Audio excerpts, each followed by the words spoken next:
Okay, we've restarted now for a good reason. Okay, Uh, after that inauspicious start, not naming names or recounting what just happened, a little I bit was of a so ready retcon, to say a everybody, just for slur the. as soon as you started recording again. God damn it, Javen! I was so ready to do. I never I would, but will. I was so ready. I was I so will. ready to. I will smite you with the right hand of the force so hard, you will my start God. speaking in a Bostonian accent. I wouldn't dare. Oh my I've missed All this so right, much. so breaking because we had to restart the recording. We are retconning the entire world a little bit, so rewind the tape. We are actually going back onto the Jedi's Mercy and starting the session before you guys touch down on planet. All right, so bringing us back to our recap with that retcon in mind.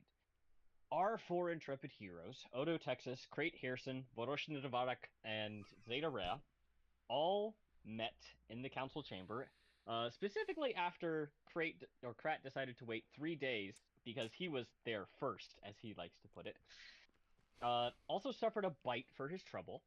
Yeah, he had an important question, and he didn't want to bother them. But after not receiving medical treatment for said bite, he proceeded into the council chamber with the rest of the miscreants and was given the yes, I did actually say your full name, Javen. No, that. We'll go into that after the performance, but like, damn. I'm speechless. Same. Like, I got.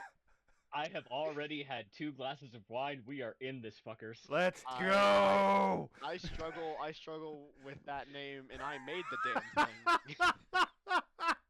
Anyway, you were all given a very simple mission with a very complex way to handle it. The universe has found another Vergence in the Force. Vergences being large collections of Force energy centered on planets, beings, or places. And the Council has no idea where the fuck this thing is. Because for all of a great collection of energy, there's a whole bunch of Force energy out there. Go fucking find it. Which is essentially what they told you in their oh so gracious Council way. They Yeah, also thanks. gave you a ship. Thankfully, it was a big ship, because there's a lot of you, and there's not a whole lot of other places to go. You were Is sent the on a sea- mission towards Tython, given that Tython is quote unquote the Jedi homeworld, even though Achto is where they had the first buildings, and yada yada, Bob's your uncle, jack off later. Okay, This is gonna be that's a where we're fun going to start the session. session. Oh, yes. All right, cool. So we are on big ship right now. You are on big ship. So if I may, to kind of take the range just a little bit, can we retcon back to us first getting on the ship so we can actually have a look around and have a little bit of a tour? Absolutely.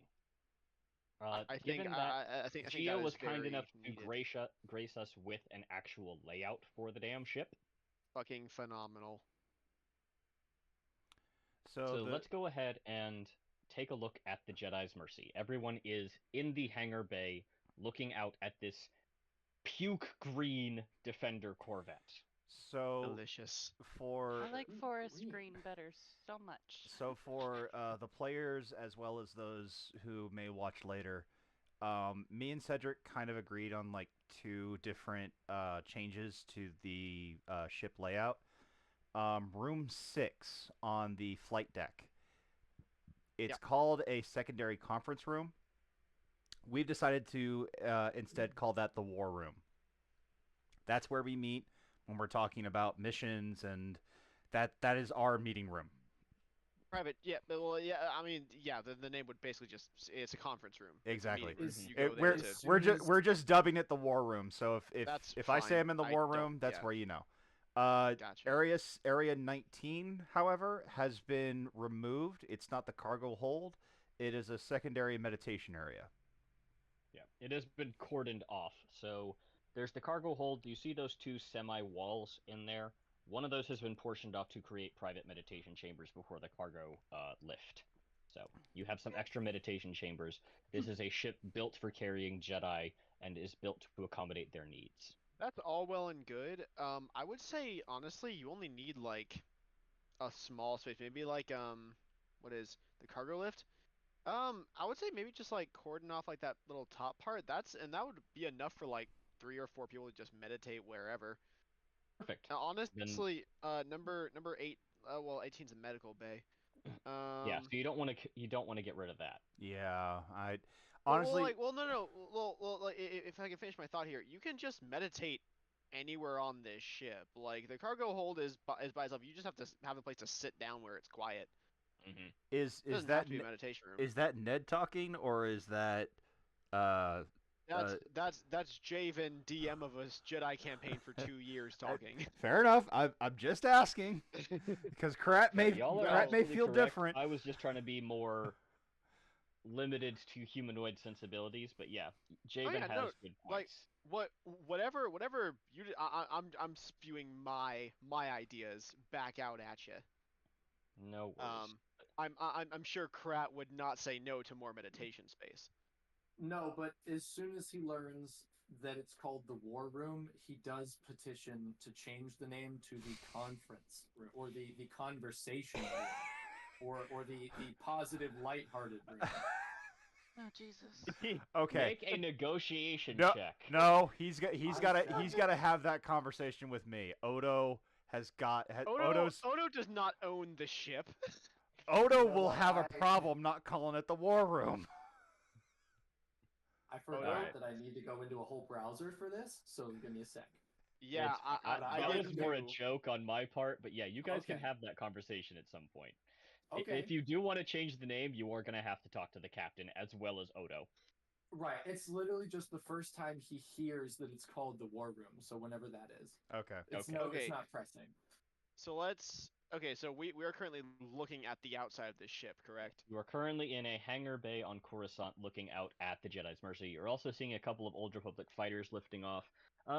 Basically patrols. Coruscant is not really a battleground state at this point in the war, so you guys are relatively safe from anything. This is a non-pressing time frame.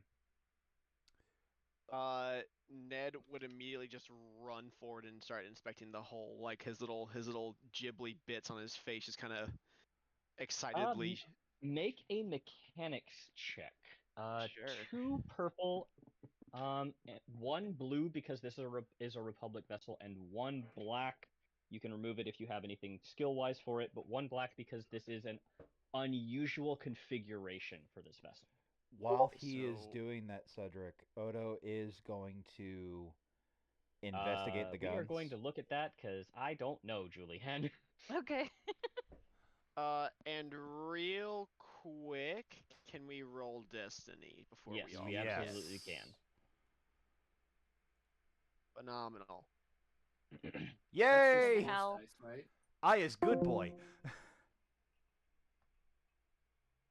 Did I just Nice. leave everything? Great start. Starting off strong. I literally disconnected myself from here. That's fucking dumb. It's 3 black, Cedric.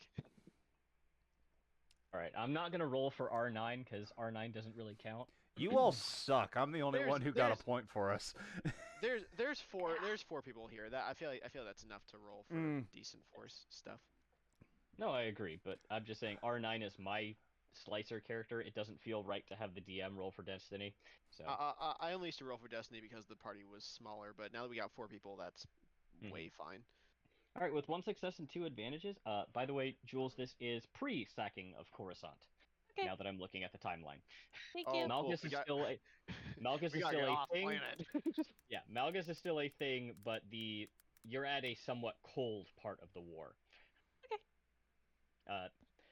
This is a This thing is that like- may or may not happen in canon. Not Geo, Nice. so don't I we don't will need to see know if it now. happens. I don't need to know now. This is like- so- I'll ask this is out a like- game. Yep. It's like a year or 2 pre that, so we gotta get the fuck out of here. Yeah, let's keep going with Okay. let's keep going with the story. Looking at the Corvette, it is still an armed Corvette. It lacks the missile tubes that some other Corvettes in this style might have.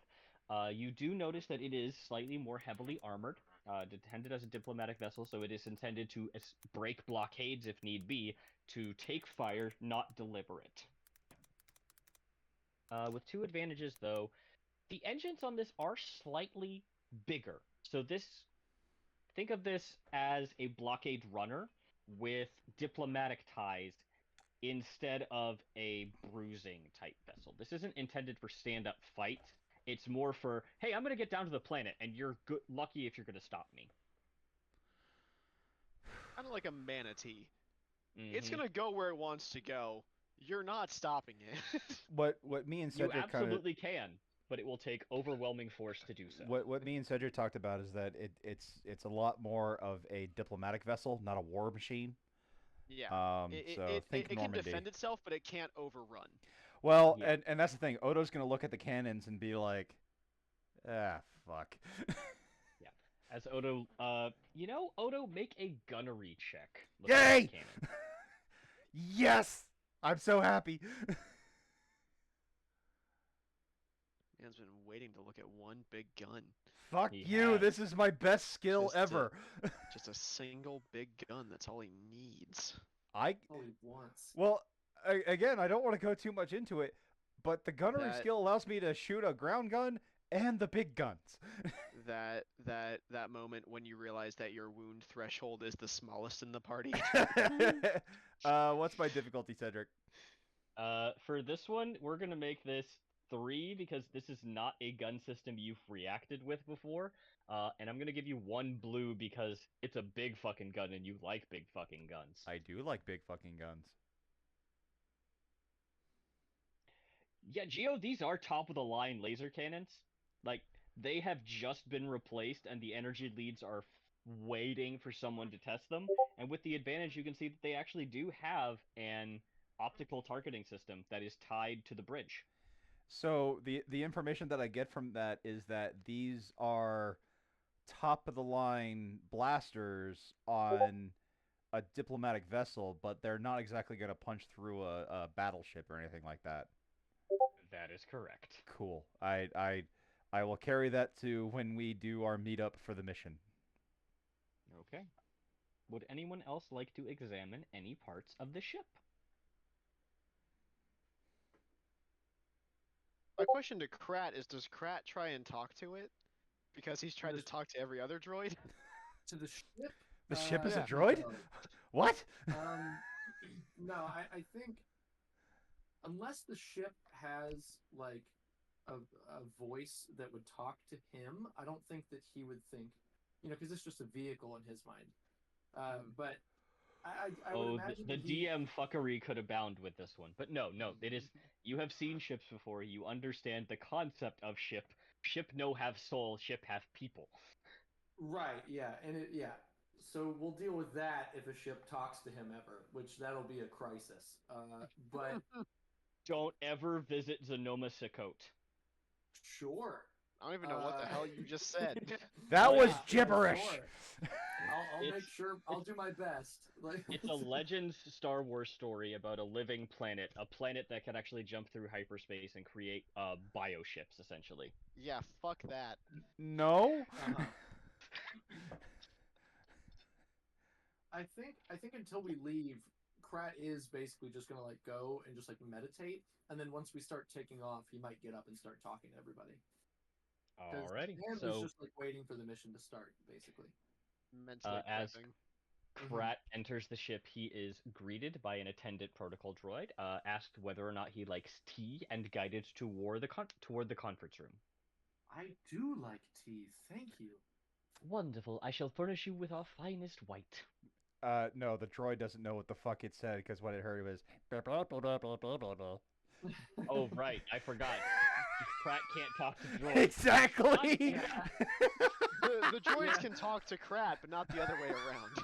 Like I Right, said, right. what the droid Yeah, heard was. but I feel like at this point though, he would have recognized. I forgot that too. I feel like he would have recognized this, and so he thinks that like droids only respond to like yes and no answers. So he's just like, yeah, I would like some, but does nod his head. So you do nod, and he goes, "Wonderful. I shall get you a cup," and just walks, starts making tea. Because of what T you said earlier, Krat does say to the droid as it's leaving, "Is that because of my hair color?" But of course, it doesn't hear it. No, the droid just continues to make tea. Yeah, The that's droid is fine. oblivious to the silent racism it just perpetrated. They always ignore me. Oh well. And I love the fact that he doesn't make any noise when he talks either. So anyone who is not privy to him talking also does not know that he is speaking to someone. I am gonna take a few sessions to get used to that because I'm so used to vocal characters. And I'm gonna be honest, this is giving me gluttony flashbacks, so please bear with me. Well. Here's the thing: Gluttony couldn't talk telepathically. This man can. Yes, Thankfully. there is a It's difference. only the droids. It's only the droids, and again, he's been around droids his entire life, so he would have found a way to communicate to them. It's just he feels like their conversations are very short. Like he's never had a meaningful conversation with a droid. Give Krat a whiteboard 2023. Yeah. Krat doesn't know how to read or write, so he just draws pictures. Mhm. I just- is there a force power that you can like make little symbols? See? Um, Conjure, essentially. Conjure, think- probably. No, not conjure. I think there's a branch. There There's is an one. illusion There- branch. Yeah, there- isn't there an illusion? There branch. is. I just can't remember what it is. There Yeah, is. maybe I'll Yes. take like one level in that just so I can like write out words. Okay, give me a second to look at the force powers, but I'm No, pretty no, sure no, there okay, is you, one. you, no, no, you, no, you, you fo- continue, you you focus on continue. you focus on DMing. Yeah. You DM No, Cedric. I'll Don't look distract into the yourself. force powers. I'll look into the force powers. Oh, there we I'm go. going to go. I'll be right back, but I will be listening. Yeah, Zeta, you've absolutely been on Defender Corvettes before. This is a slightly different floor plan than you're used to, but everything else should be the same. Yeah, I figured. So I'm just looking around. Okay. Yep, just looking around. It's a very standard vessel. Lighter crew complement than what you're used to. You actually don't see as many Republic troopers. You do, however, see uh more of like the diplomatic corps. A couple of people who have high enough clearance to be read into something that is this secretive of a mission, but aren't um they're non-essential personnel, but they're almost like intelligence liaisons. Think more like CIA spooks than Okay. SIS. regular Republic troops. Republic SIS. Yep. Yes. Ooh. All right. So Thomas is doing what Thomas does. Odo Ned is Odo is actually on board the ship now, and Mhm. he's gonna head towards the bridge to introduce at least himself. All right. As Um, you walk onto the bridge, you are greeted by an expansive room. There are multiple vid screens displaying information layout from all corners of the ship. You do see your commanding officer, a tall blue Twi'lek, dressed in Republic fatigues. He snaps a salute off to Odo, saying, "Captain Forsyth, and I presume you are the Master Chief." Odo doesn't salute back, and he doesn't say anything. he just keeps looking around a little bit. He actually Not- looks behind the captain. Not receiving acknowledgement, Forsyth goes back to his vid screen, kind of just scrolling through information from the ship. Hey yo, where's the operational cannon for the ship? Looking up a little bit, he glances back down, and you hear second terminal on my left. You didn't have that information before? I always have that information, just need to be asked it first. Why are you asking? Yeah, it looked like you were looking at your monitor to see what you should have known already. I'm looking at my monitor to decide whether or not we're ready to fly. Yeah, whatever. You didn't know shit. And I go walk over to the gun cannon. Getting off to a great start with your ship, Captain. Good job. Don't give a fuck. Dickhead. I go to the officer sitting at the gun deck and go, "What's your name, son?" Hold on a second. I go up to the gunnery officer and like, "What's your name, kid?" Corporal Clack, sir? Clack? Yes, sir. Corporal Macus Clack.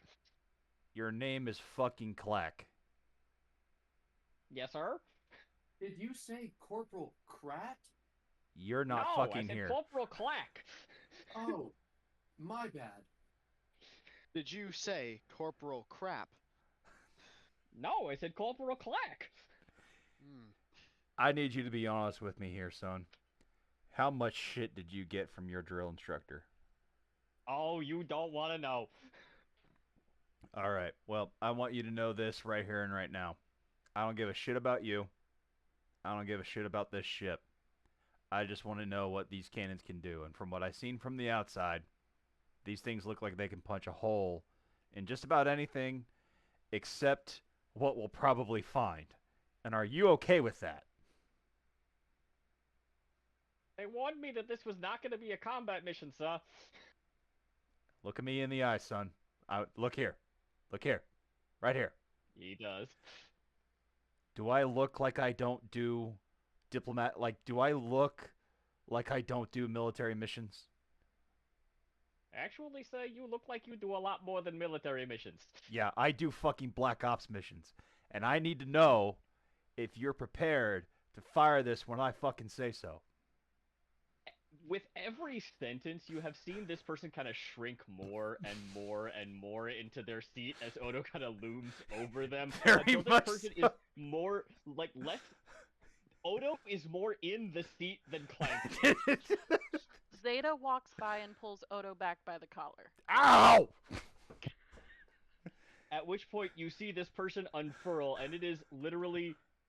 So, have you guys ever seen, Anzelin? No. And Zelen. Not that I Babu remember. Frick. Babu, okay. Oh lord. Babu Frick. It is a I love tiny... Babu. It is a tiny chair for Babu Frick, and you have just seen Odo trying to essentially intimidate Babu Frick. It's a really easy thing to do, but good God. Yes, Corporal Clank the Anzelin. As I walk by, I'm just like, leave the kid alone.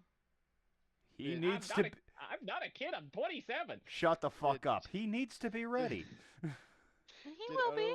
No, he's Did Odo not. Did Odo not realize how small he was because of Shark's terrible depth perception? You shut the fuck up. But that's good. I like it.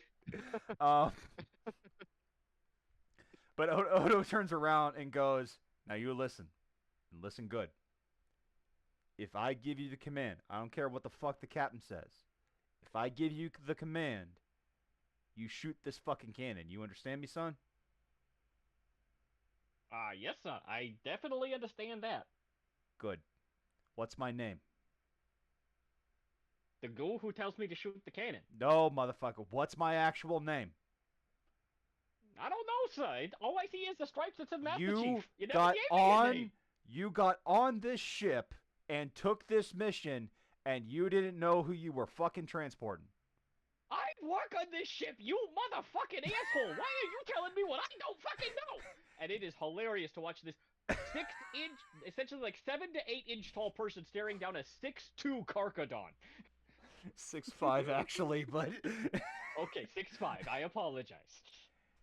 my name is Odo Texas, and you are my bitch. You need to understand this. I Take tell a you to breath. shoot. At this Take a point, breath. you feel a hand on your shoulder that isn't citizens, like kept a blue hand looking at and says, "I'm gonna need you to stop intimidating my crewmates."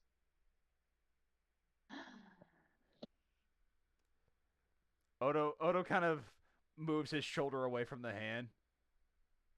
He points at the guy again, and then he looks at Zendaya and just kind of winks, and then just walks away. He just likes causing trouble. He's welcome to try and cause trouble on my ship. Just make sure whatever trouble he does cause is containable. The Oh, moment yeah. he breaches an airlock, I'm locking him out. That sounds good. Hey, what's this airlock doing? No. I'm sorry. He doesn't say that. He There's doesn't a actually say that. very, He very doesn't do grim that. He smile. doesn't do that. I'm teasing. I'm going to go grab dinner. I'll be back in a minute. Oh, that was too fucking perfect.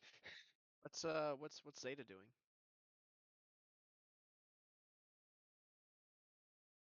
I forgot I was muted.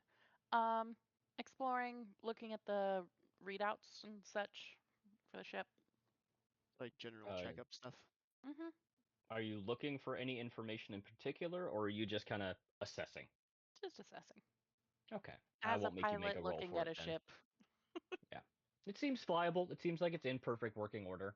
R9 is actually, what would R9 be doing right now? Okay, we'll handle that later. So, um, I you don't know n- where R9 is, by the way. Yeah, it's fine. Okay, I'll get alarms whenever he does something stupid. yeah, that sounds about right. Ned is going to go immediately to the engine room to Okay, inspect the specs of this beauty. alrighty. Do you want a mechanics roll to kind of do your best to them? I'll do whatever role you tell me to do. All right. Are you looking to figure out kind of? Are you looking for specific information on the engines, or are you just kind of examining them? Both. I mean, Okay. it's an examination, but like essentially, yeah, I'm going like I keep comparing him to it, but it's like the hey, I just got a text message. Basically, like I'm going like full like analyst mode of just like what all is here, what Mm-hmm. needs to improve. Are we going to be okay in this ship? You know, just kind of like what Zeta's doing, just like a general inspection, but like more of like a like can it be better? What are the specs? That's what I'm Okay. going For for. the can it be better, you're gonna have to make a mechanics roll. Has Ned worked on starships before? I feel like yes. I feel like it's not his primary focus, but I mean, Yeah. machines are machines, and it just Machines comes are machines. naturally to him. It's more a question of scale and fuel sources, right? Yeah, I feel like honestly, like it would be he's better at like planetary ships, but he is no stranger to starships. He's been on a lot of missions. Okay. So uh let's make this a 3 purple and 1 black because you're unfamiliar with spacefaring vessels. Okay. Okay. So with the Triumph, you did quote unquote fail. I think the Triumph. So okay, how do I give me a second to kind of mentally plot through this? Okay. Okay. With 2 advantages, it's easy to see these are recently tuned engines. Your failure comes from you can't tell if they are in tip-top shape, but they have been recently tuned. With your Triumph, I will let you know that these are. The Triumph is actually going to be for the hyperdrive. So you look at your engines and you're not looking for anything specific besides, hey, these have been tuned up before. I can't tell if they're top of the line, but then you look at this ship's hyperdrive. And this thing's hyperdrive is not quite a work of art, but definitely a sketch on Leonardo's notebook. This is someone went to a lot of effort to make sure this ship could navigate the hyperlanes safely and at speed. So when you are getting somewhere, this ship is going to get you there very safely and very quickly. Ned will marvel at that for a while until we're ready to head off, and then we will start PC conversations. I am going to give Ned with that Triumph and looking at this hyperdrive. If you make astrogation checks, I will give you a blue, given that you know what this hyperdrive is capable of, specifically for this ship. I'll write that down. Please and thank you. And I'm going to make a roll for R9, because R9 is always getting into shit.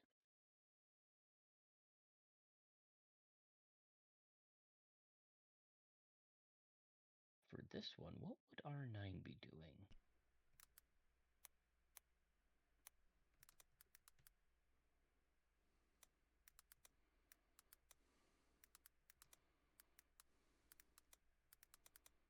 While you do that, let me go check on something real quick. I'll be right back. No worries, Odo. Oh, okay. That's rough. Oh, Jesus. He succeeded. Well, that's good. Depends on what you think he's doing. You can call him. He has a built-in comm link. R9. Yeah. What the hell are you doing? I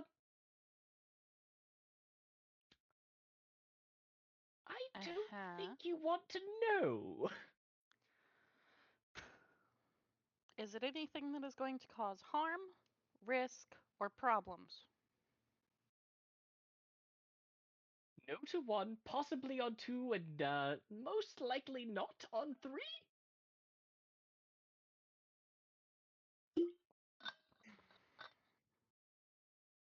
Don't get caught, don't get anyone killed.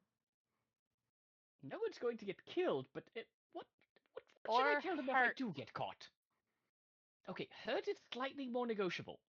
No, no one's getting hurt. You're making this more difficult than it needs to be. I don't care. All right, I accept your restrictions. If you get caught, don't mention my name, or you're getting a Do bolt. I ever? Just a reminder. All right, I'll keep that in mind. All right, tally-ho! Fucking hell. And with that, one more check.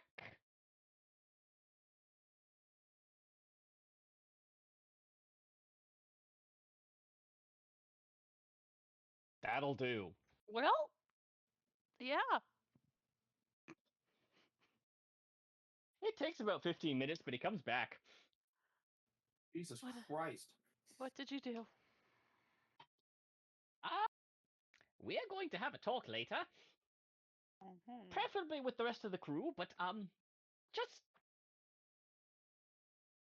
we are going to have a talk. Make yourself scarce before I kick you. He certainly does. Would anyone else like to figure out what they're doing?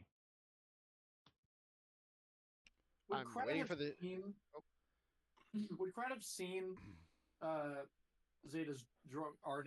Like, would he have seen R9 walking around or rolling around? I should say. With a successful stealth check, you could roll skullduggery or perception. I see. Let So me you have to see beat. which is higher. Yeah, you have to beat 2 successes. That's what I'm gonna say. Neither's higher. I'm gonna go with perception. Okay, so Fucking hell. it would have been a contested roll, so it would have been 1 red and 1 green, I guess. Oh. 1 red and 1 purple. To see if I'm gonna roll he's the red and purple then. yeah, if you wouldn't mind. Well, oh. 1 success, so arguably yes, you do see R9, but you can't tell what he's doing. Okay. Just with the 1 success, I would just say Krat does say something. Excuse me, R9, might I ask you a question?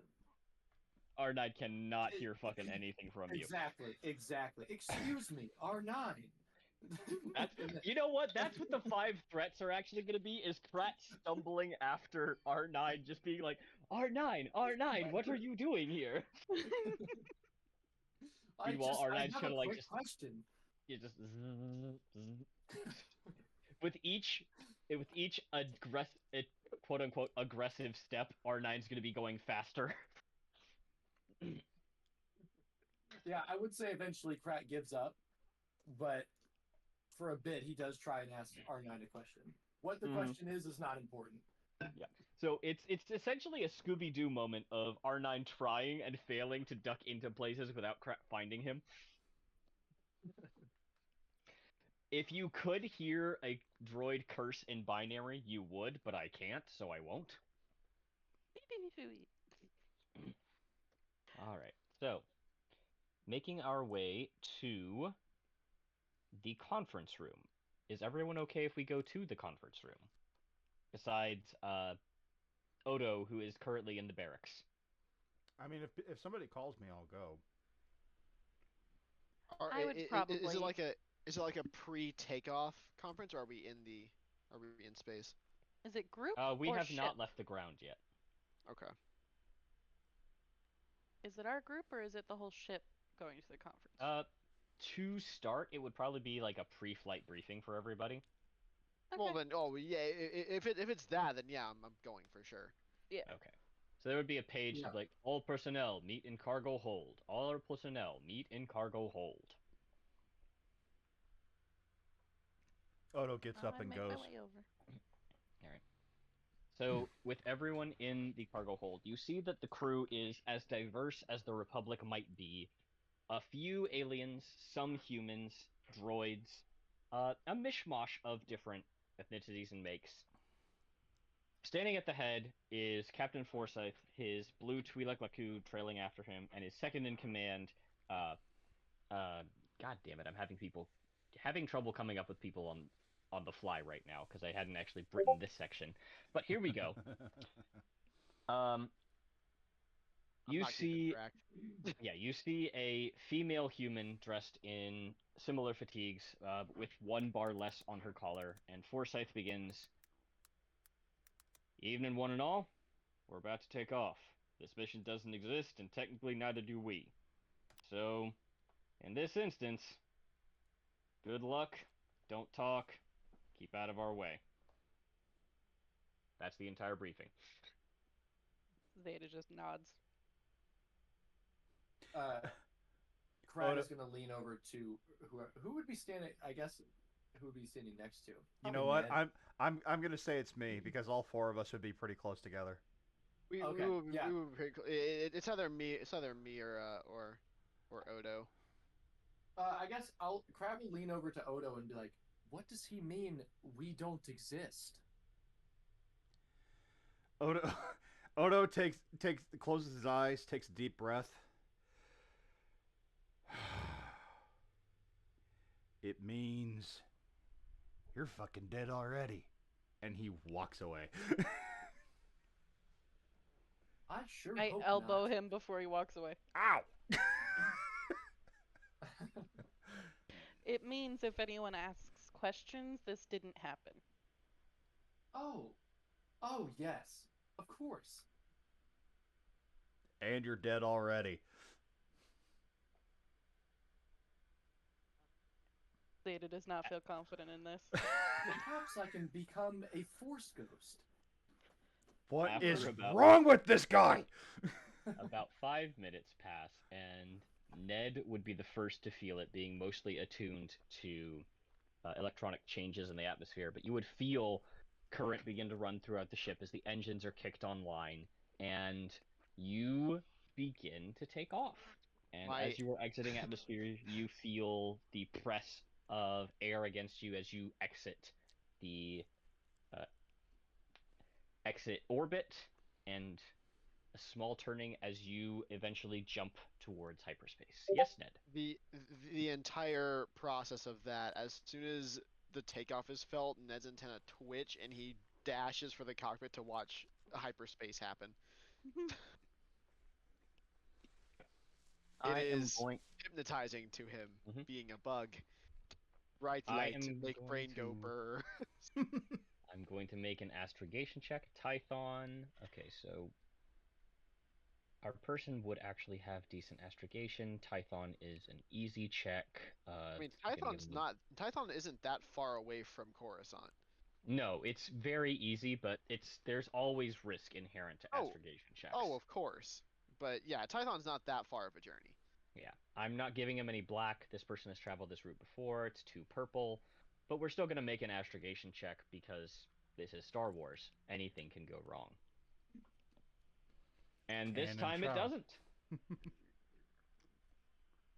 So this time, it's a very easy jump. You are on your way to Tython with no problems. And I say this as a DM, no problems that you know about. However, as a DM, you don't have any problems. You're going to have some sections to RP. This is a good time for you guys to get to clash together, figure out what R9 knows. what do you guys want to do while you are en route to Tython? wanna just, like, Non-RP do a- question, real quick. Oh. Yes. I am a pilot. I have piloting planetary, piloting space. Do I need skills in astrogation? Astrogation is for hyperspace jumps. Well, So here's the thing. It's not just for hyperspace jump. Not to cut you off, Cedric. It's not just for hyperspace jumps being astrogation. That's kind of why you have an astromech droid, is because that's what they're supposed to help with. So that Okay, you it's don't like the have to. calculations. Exactly. yes. Cool. You know We're how to good. you know how to fly a ship up, down, sideways, and do loop-de-loops, but in order to find your exact navigation, you still needed Google Galaxy. So Yeah, basically. So that's just R9's job. exactly. Cool. Yes. So ships, especially large capital ships, have onboard astrogation computers to assist with that. R9 is an astromech, which is an astrogation mech. They are built originally to help navigate the star system. Piloting is another manner entirely, because hyperspace jumps and navigating the galaxy is slightly more difficult, but no less complicated than piloting a ship. Okay. Thank you. All right. While we are en route to Typhon, does anyone have anything they want to do? I think we should like roll initiative or something to kind of like push interactions to happen. So maybe like we roll initiative, and then we just I keep like going that until people idea. run out of So ideas.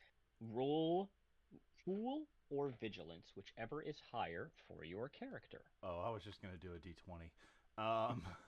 I mean, yeah, me too. But I mean, shoot, I'll roll. It's difference If we're between gonna be one playing green this die. system, we may as well roll it. No, It's I different agree. between- I within the agree. system.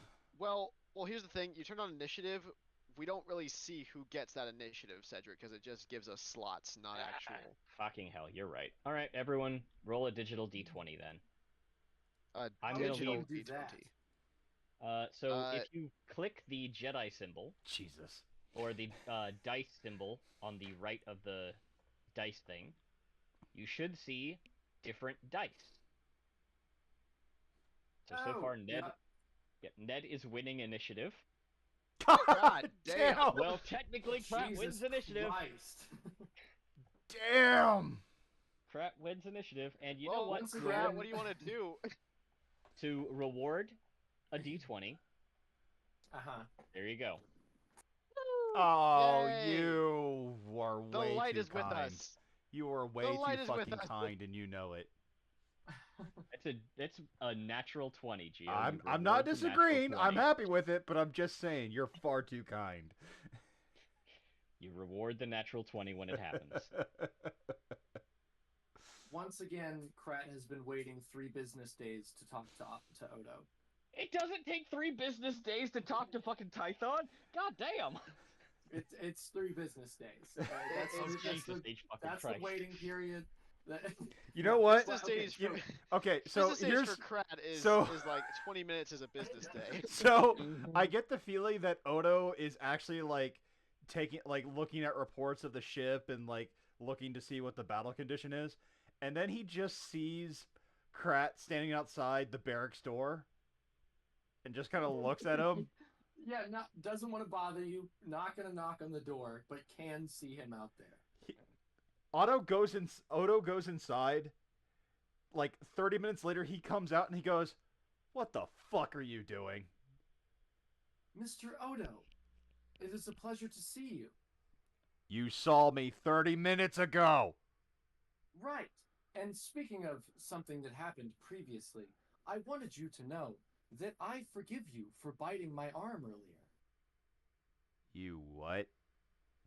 I forgive you for biting my arm. I think that we may have got off on the wrong foot, and I think I may have been a bit too aggressive when telling you I had been waiting for 3 days. So I am sorry, and I forgive you for biting me.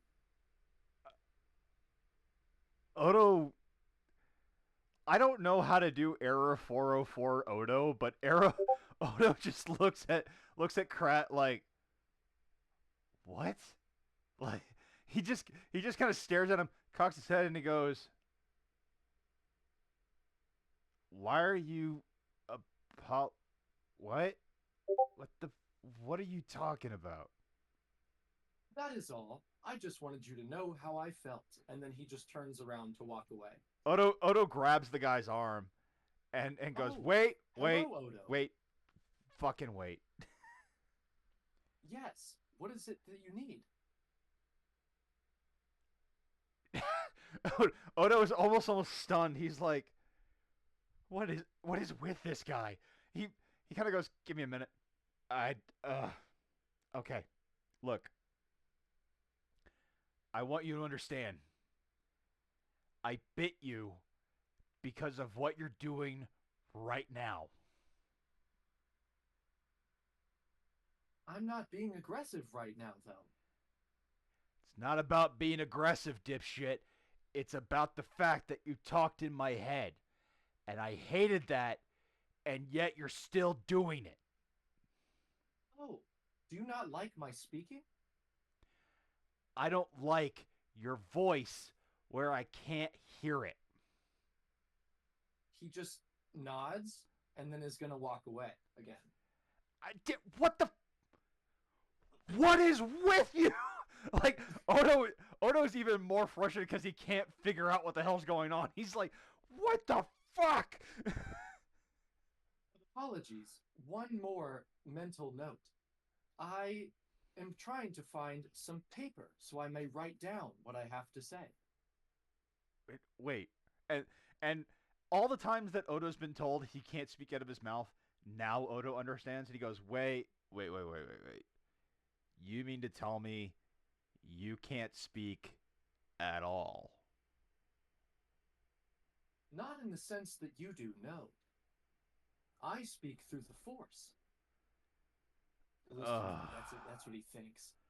Do you not have a universal translator or something to like help you communicate with people? To be honest, I've never had a problem with it before, except for you, and of course every droid I've ever talked to. Well, dumbass, there's your problem. Half of Coruscant's made of fucking droids, and I talk to droids all the time. Yeah, you're not gonna be able to stand anything the droids are telling you, or they're not gonna be able to hear you. You need a universal translator, not a fucking piece of paper. Oh, well, perhaps I will look for one of those, or have our good friend Ned make me one. Okay. And Odo Odo's never been frustrated and exhausted at the same time. So Odo kind of puts his hand up to his snout and just kind of rubs what would be considered the temples. Okay. Leo, Yes, sir. after you finish this thought, I need you to roll a knowledge outer rim check for me. Fair enough. So I go like, okay, look. I can't believe I'm gonna say this. But if you want to talk in my head, that's fine. But you gotta ask permission first before you just fucking do that, alright? You can't just invade a dude's mind, alright? Like you cannot just fucking do that. I did not realize it was so evasive. That's my bad. I'm sorry. Okay, look. Odo Then holds I his will hand ask for permission first. Odo holds his hand up and goes, "Alright, look. If you want to talk to me, I want you to make this symbol," and he holds up a peace sign with his right hand. Make this sign and point it directly at me. And that's how I'll know if you want to fucking talk to me. If I shake my head no, that means don't fucking talk to me. Got it? Understood. And he puts up the two fingers. Okay, so you're saying you want to talk to me. Yes. Perfect. What do you want to say? Thank you for talking to me. And then he's gonna leave. Odo closes the door behind him and just ah! Okay, what's my difficulty? That's all Cedric? I got. Okay, your difficulty on this is going to be 1 red, 2 purple. And what was my check again? And knowledge outer world check. Or outer rim, Okay, sorry. outer rim. Yeah. 2 purple, 1 red. Yes, please. Okay. That's a no. Okay, yeah, the universal translator idea seems like a really good one. I don't know why he didn't think of it before. Like, this seems like perfect sense to me. Ned wrote one You just only fine. you only got one failure, so I will give you this. You've only ever seen Krat before. Krat is the first Krat you've ever seen. Exactly. Krat's a bean onto himself. What the fuck am I supposed to do? Mm-hmm. Just get help, goddammit. That's about what I expected for that check, but I had to make sure. I had to see if there was some insight there. But thank you, Gio. Thank you. The roles where it's just one success or one failure is just so like a yeah.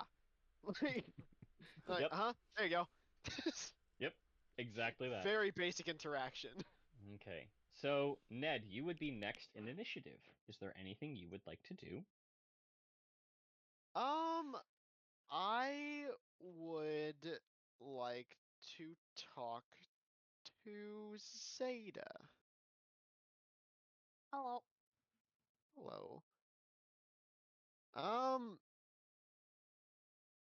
I think where would Zeta? I guess it would be like near the cockpit or something. Probably. All right, I'm so gonna yeah, say yes. cool. Just Ned kind would of find watching. Zeta in the cockpit and just walk up to her and be like, "Do you think that the ship is up to standard?" It's beyond that. Thing's a beaut. My thoughts exactly. The hyperdrive is something of a work of art. I saw some of the readouts from that. That thing's intense. It is, how do they say, a unit, an absolute beast. Yep. God, I'm glad to be off of Coruscant. I cannot say the same. Have you left before? Or in the last 5 years? I have in the last 5 years. In the past, like maybe two, probably not, but in the last 5 years, yeah. So I would go, yes, it has just been a while, but I grew quite fond of my workshop. Mm, fair enough. Everything on Coruscant is too crowded, too close together. I do not mind close together. Yeah, I There is wasn't built a for it. there is a type of comfort in the, and he kind of like looks up to think of his wording and goes, hustle and bustle of everyday life on Coruscant. Yeah, I guess there can be. I greatly prefer a forest. Just open land. How is your saber combat these days? Pretty good. Would you I say haven't. that it is good enough to take down those bastards that have my lightsabers? Well, it's good enough to try anyway. Very good. That is all, and then I just leave. Okay. He's in analysis mode. He is making the rounds. Understood. I apologize. After, I was muted and picking up some possible enemies for this encounter. So we will gotcha. see what happens. So after he talks to Zeta in the cockpit, he goes to like the nearest like gunner or operative and asks him like some rudimentary questions, and then just continues down the line, and then he leaves the cockpit and goes somewhere else to ask questions. He is taking stock of very basic things about everyone on the ship. Okay. Understood. I do feel like at some point while Ned is making his rounds, he would run into Odo, because Odo would be basically doing the same thing from a military aspect. At some point, but that was my turn in initiative. It's now the next person. I agree. I Okay. agree. I'm just letting you know. Oh yeah. If you two are doing that, Ned, I will ask you to do this on your turn. At the end of your turn, actually, could you roll me a presence check? Just, uh, I'm trying to think of what skill this might be. Just a flat presence check. Um, Yeah, this is kind of just a how does the crew take to you, and Is there any difficulty? we'll make this a 1 purple because this still is a Republic crew. They regard Jedi well. Oh boy, even odds. Here we go. Ah! Yeah. Okay, so with the advantage, Alright. it's not bad. You are still the weirdest looking fucking Jedi they have ever met, but they don't dislike you. Oh, They oh, just I'm don't the know weirdest how to one. treat. I'm the weird. Look at Krat. Krat has 4 eyes, which is actually somewhat reasonable instead of compound eyes McGee. I have a universal translator. He talks in the fit. Whatever. Rat Yes, is Ned, close to. Ned fully does not care. He gets his answers and he fucking leaves. yes, Krat but is similar to Wookiee. yeah, Bug think is about it similar this to way: nothing. if the cockroach on your bed suddenly started talking to you, would you be more accepting of that or the dust bunny under your bed having a conversation with you? I mean, I see it more as like if the praying mantis were to talk to you as opposed to like, a lion or something. I feel like a praying mantis talking would be a lot scarier. So yes, point made. So yes, that's the reason for the advantage. They don't dislike you more, they just don't like you more. Valid. Okay. We're moving on next in initiative. That is, if I'm not wrong, Zeta. Yeah. What would Let's see. Zeta be doing? Where is everyone right now? Odo is making his rounds, as is Ned. I believe Krat is doing Krat things. I don't know what those Krat things are, though. I think he might be like silently up with the pilots or some, maybe not like in the Just cockpit, but standing in the corner. yeah, just looking forward at what they're doing, like just staring out a window forward. Well, being as I was on the bridge, I go to leave and I notice Krat. What are you doing? Oh, hello. What am I doing, Hi. you ask? Yeah. Well, I'm looking to see where we're going. I always get a little excited when I see the planet we're about to land on. All right, that's fair. I like to watch it as it's very small, and then it gets very big. It's quite amusing. Okay. Have you been on many missions? I've been on a few. Is a few Typically, 3? how many missions would we have gone on at this point, Cedric? Um, Quite a few, I would imagine. you would have been on at least 6, if not more. Because I've been with the temple since a child, and then I'm like in my 30s. So I've been like a solid Jedi for, I mean, at least 5 years. Yes. Um, let's just fuck it. Let's just tie a number to it. This will be my 9th mission. There we go. Nice. Yes, certainly one that I'm the most excited for, though, due to the Force. What is it? I'm blanking on the word. Vergence? That's the one. That's the one. Yes, this Force Vergence. I'm very excited to see who or what it is. I'd very much like to have a conversation with them. Oh, yeah? Yes, about the Force and how they feel it.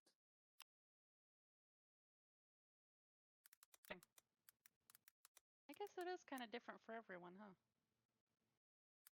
Have you ever been blasted into space and into the cosmos with your spirit? Huh? Well, you see, I had a recent experience where I was blasted into the cosmos, and I was wondering if perhaps you felt it as well. No, can't say I have. Well, darn. Sounds very interesting. Well darn. Best reaction to have you ever had a trip so hard? This won't quite make sense then. Okay. Have you been on many missions? Ah, it's more like how often have I not been on one? I see. Oh, that's right. You're a seeker. Mm-hmm. I haven't spent a Ah, whole lot of time at Coruscant since I was a Padawan. Well, really, since I was a youngling. have you been to where we're going before? I Theta think would have I've. been to Tython before. Yeah. Yeah, a few You times. you haven't been to Tython in years though. Not in a really long time, though. When he hears that you have been there, he leans in really close and goes, "Do you know the Vergence?" Nope. That didn't exist when I was there yet. Oh. And then he leans away. Still exciting though. Yeah. Mm-hmm. Uh-huh. Yeah. Sure. Sure, buddy. Yeah, it is.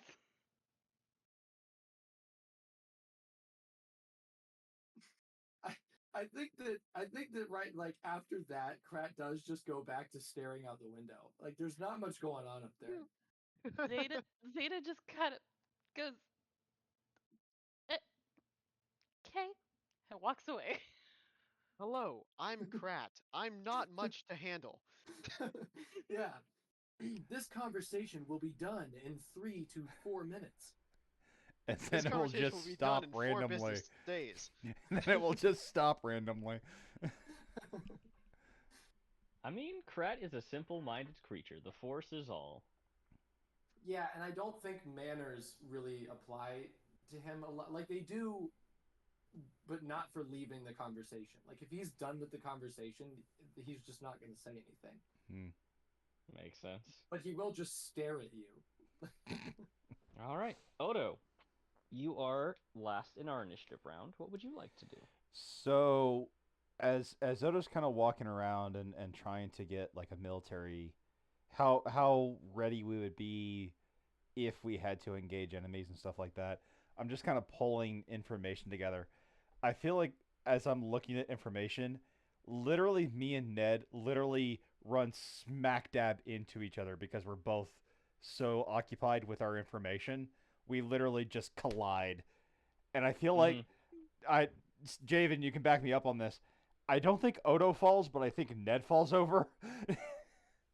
Now, Ned, how tall is Odo? I am 6'3". Okay, because it's Oh, not you that said Ned is 6'5" earlier in I this did. episode. I'm sorry, 6'5". You're right. no. Ned doesn't fall over. He does Okay. kind of stumble a little bit backwards, but he just kind of like stumbles and goes, "Oh, hello." Hey, Twig. How you doing? I look at myself, look back up at you, and go, "I am fine, and you?" Happy to be out of my fucking cell. I can imagine. It did appear quite cramped when they put you in there. Yeah, like you would know.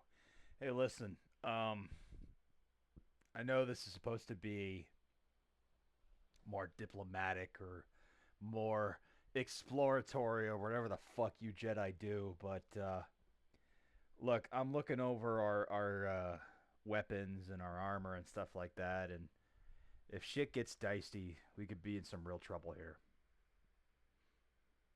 Hmm. How do you mean? Well, the blasters on this ship are state of the art. They're some of the best things you can find on a light cruiser of this model.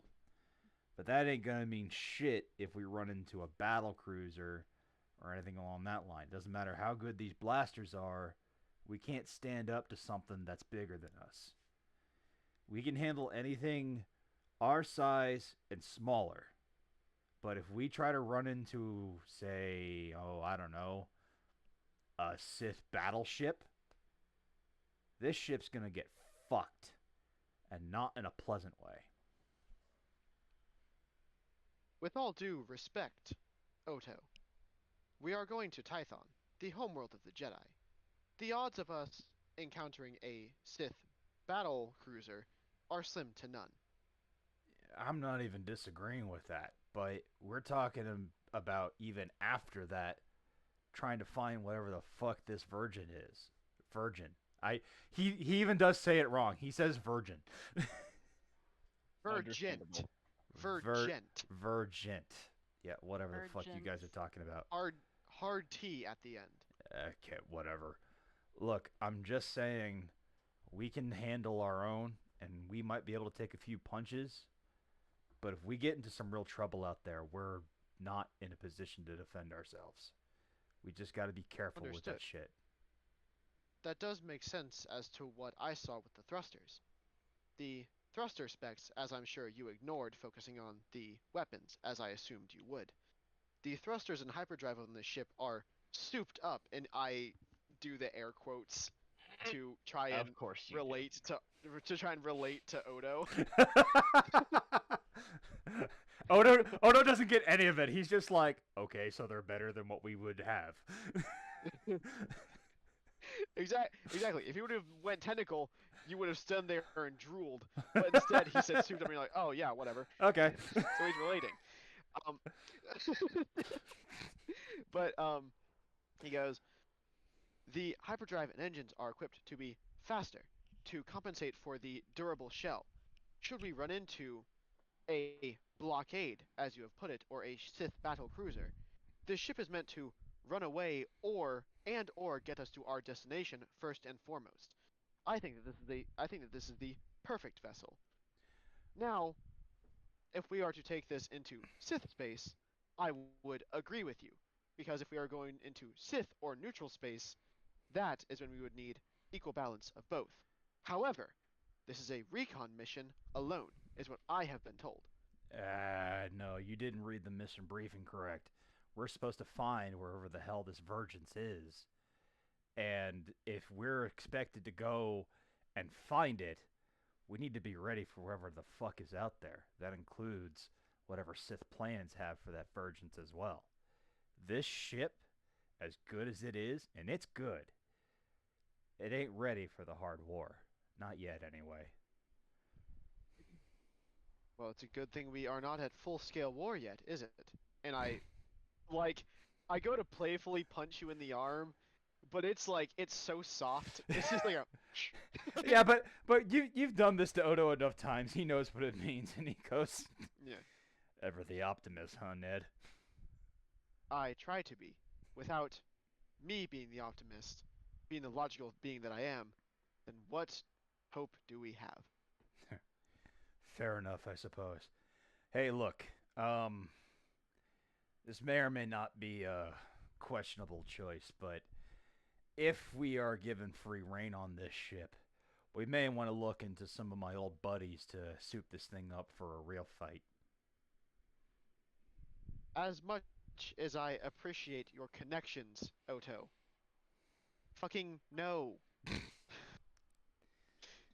Hey, don't knock it till you try it, Doc. Look, Your connections are criminals. And aside from you, I will be damned if I work with more criminals. all right, Doc. We'll keep that to a minimum for now. All I'm saying is, Holy shit, Ned. Well, not you. Not Ned, but Jesus fucking Christ. Yeah. What? What? Oh, you'll see. What happened? I You'll think see. Oh my you God, did I just something saw the in the. dice roll. Jesus Christ. Oh shit! No, I saw the didn't. dice roll. Oh my God. I think we're learning that Krat is the Oh. Vergence in the Force. he Hey, is what we Thomas. have been sent to find. So Yes. I'll finish the conversation. I'll go. All right, look, Doc. We'll handle it your way for now, but I want you to know that option's open, and trust me, you're gonna want to explain that sooner rather than later. Look, I'll send you my report of the ship on a military basis when I'm done. You got anything else for me? When I am done with my analysis and you are done with yours, and he kind of like looks to the left, looks to the right.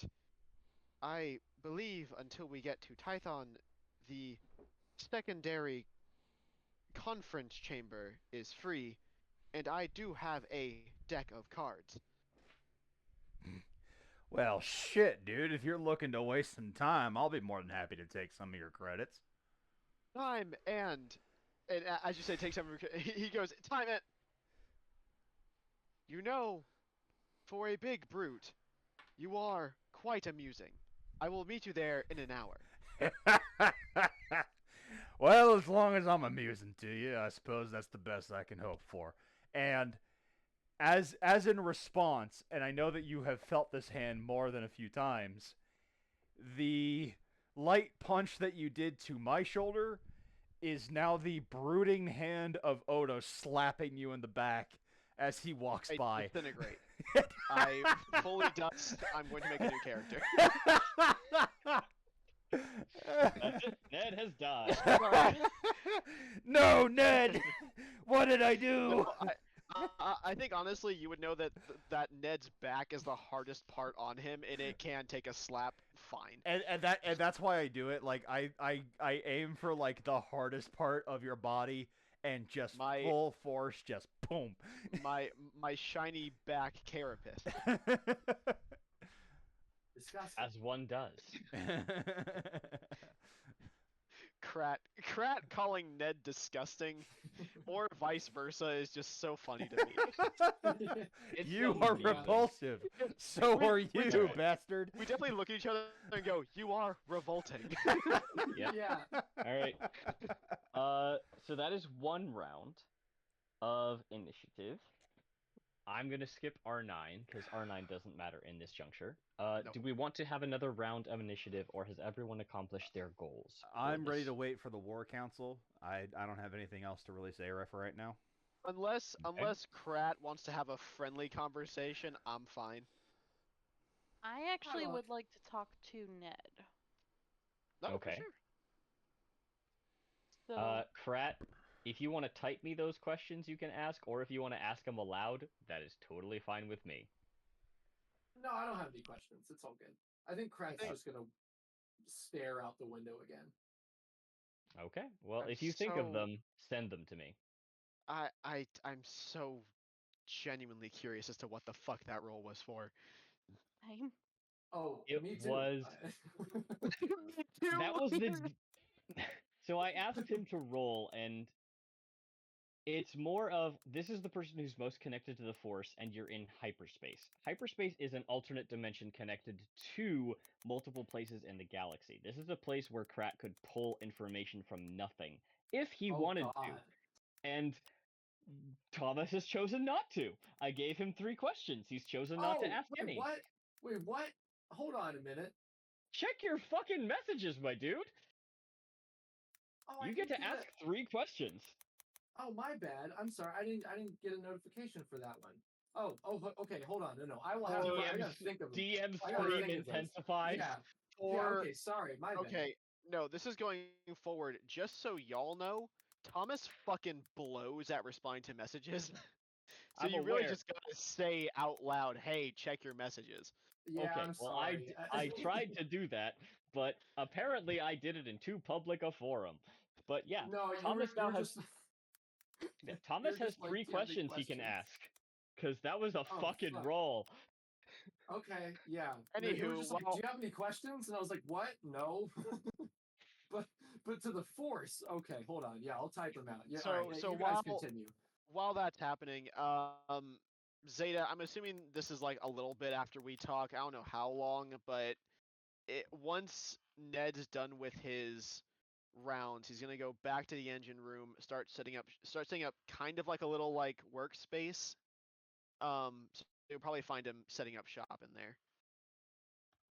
okay. Give me 2 seconds. Sorry.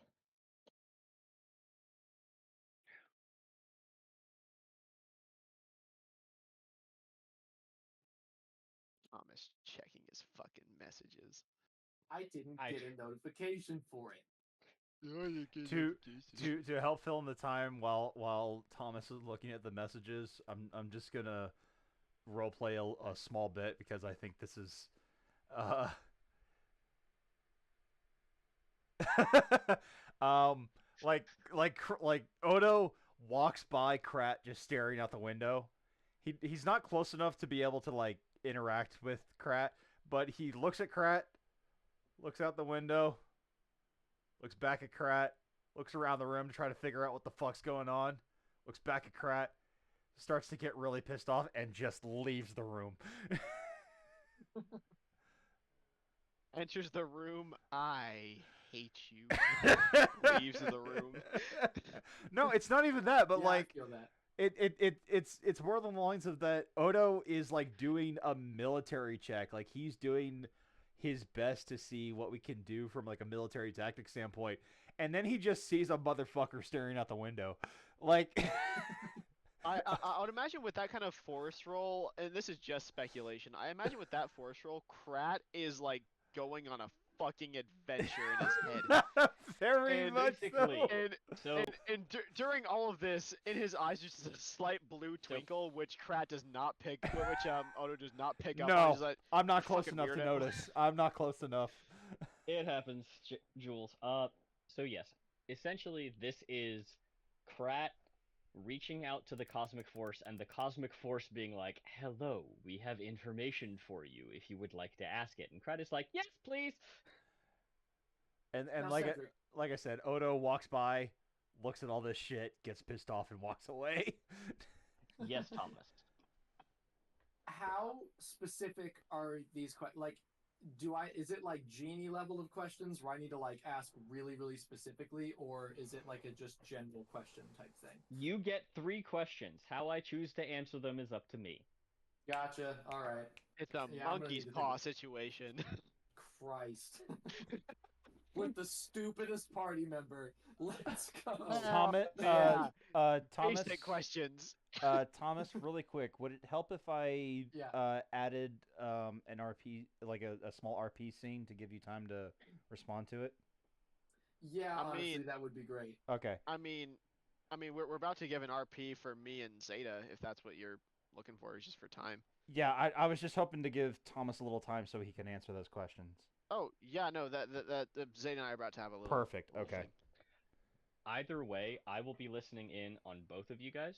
So feel free to continue. We are just fucking around until this gets resolved. And trust me, Thomas's questions may not impact the plot at all. We'll see what he asks. But have fun, you guys. We're almost to Tython. Cool. So Okay. yeah, I'm currently setting up shop in the engine room, just like kind of like getting the lowdown who I'm gonna be working around, because Ned's area is in the cargo hold where he can craft, and here in the engine room. Yeah, I would come find you. Once I did, you're buzzing around. Um, hey, you work on lightsabers, right? Like primarily? I'm on my data pad. You say lightsabers, my 2 little antenna like perk up, and I go, "Yes, I do." So, I am not the most force-focused Jedi. I know more than you, but you know. Um, my lightsaber's a little wonky. I was wondering if not right now, but maybe after this mission, you could give it a look. So I imagine Ned's laugh kind of just sounds like stifled cicada noises, but from the universal translator perspective, it's like a ha, ha, ha, but you Oh, have Lord. like the droning noise of it. Um, After Ned's done laughing, he goes, "If you think that a lightsaber needs the Force, you are horrendously mistaken. Well, you know, I tried to build mine with the Force. That was your first mistake. Not technical. Um, so The like it Force for works. building a lightsaber is the coward's way out." Fun. Anyway, it works.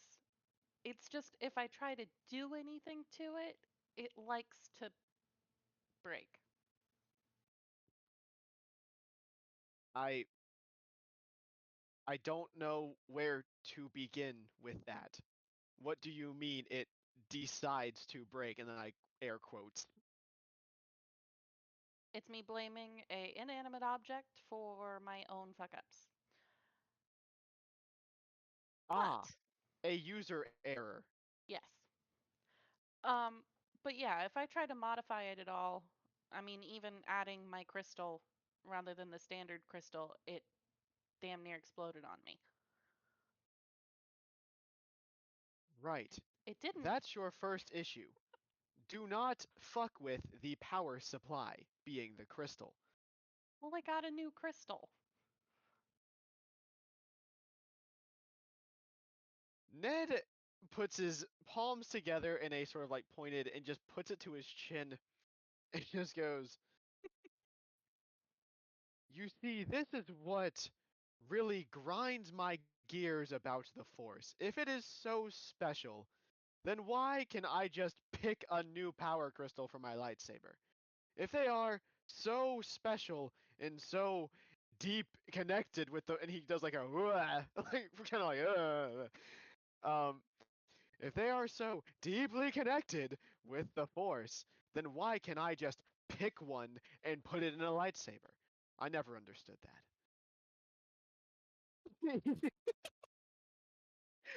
Just a little bit of drool. Like,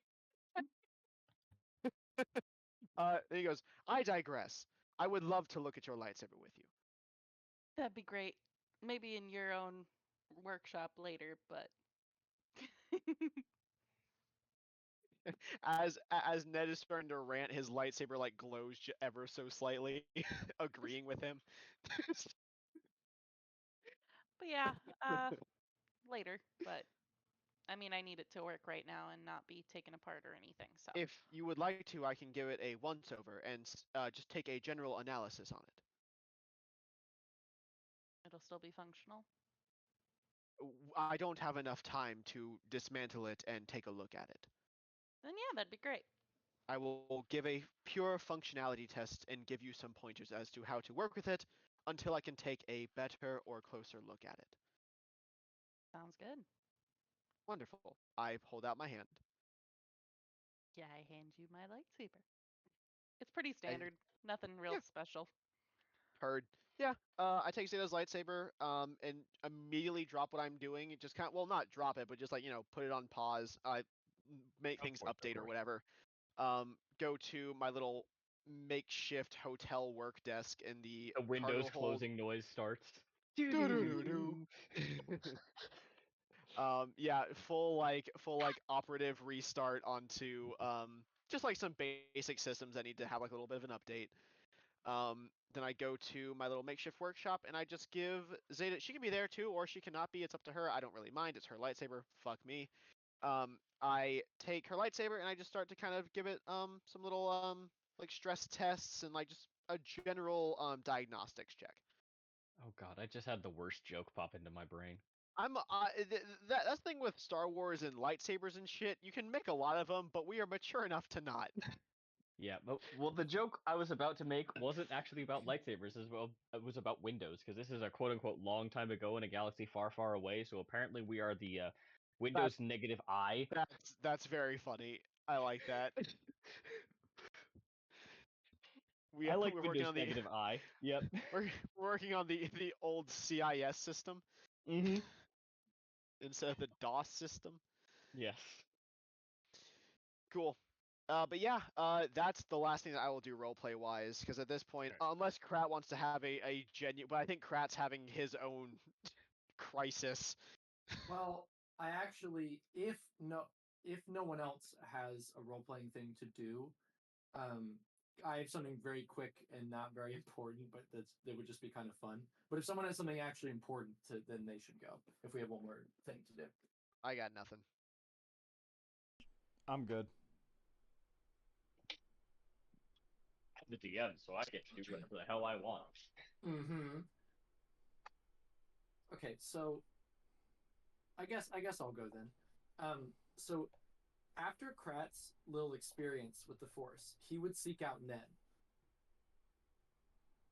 Okay. and That makes sense. he's like, what you're fiddling with a lightsaber, right? You're like messing around with uh I some stuff. we'll say for simplicity's sake, unless you want Zeta to be present, I would have just finished telling her what she needs to do and what like if you're going for a downward swing, maybe do it faster so it doesn't have time to stall like it usually does. Like Right.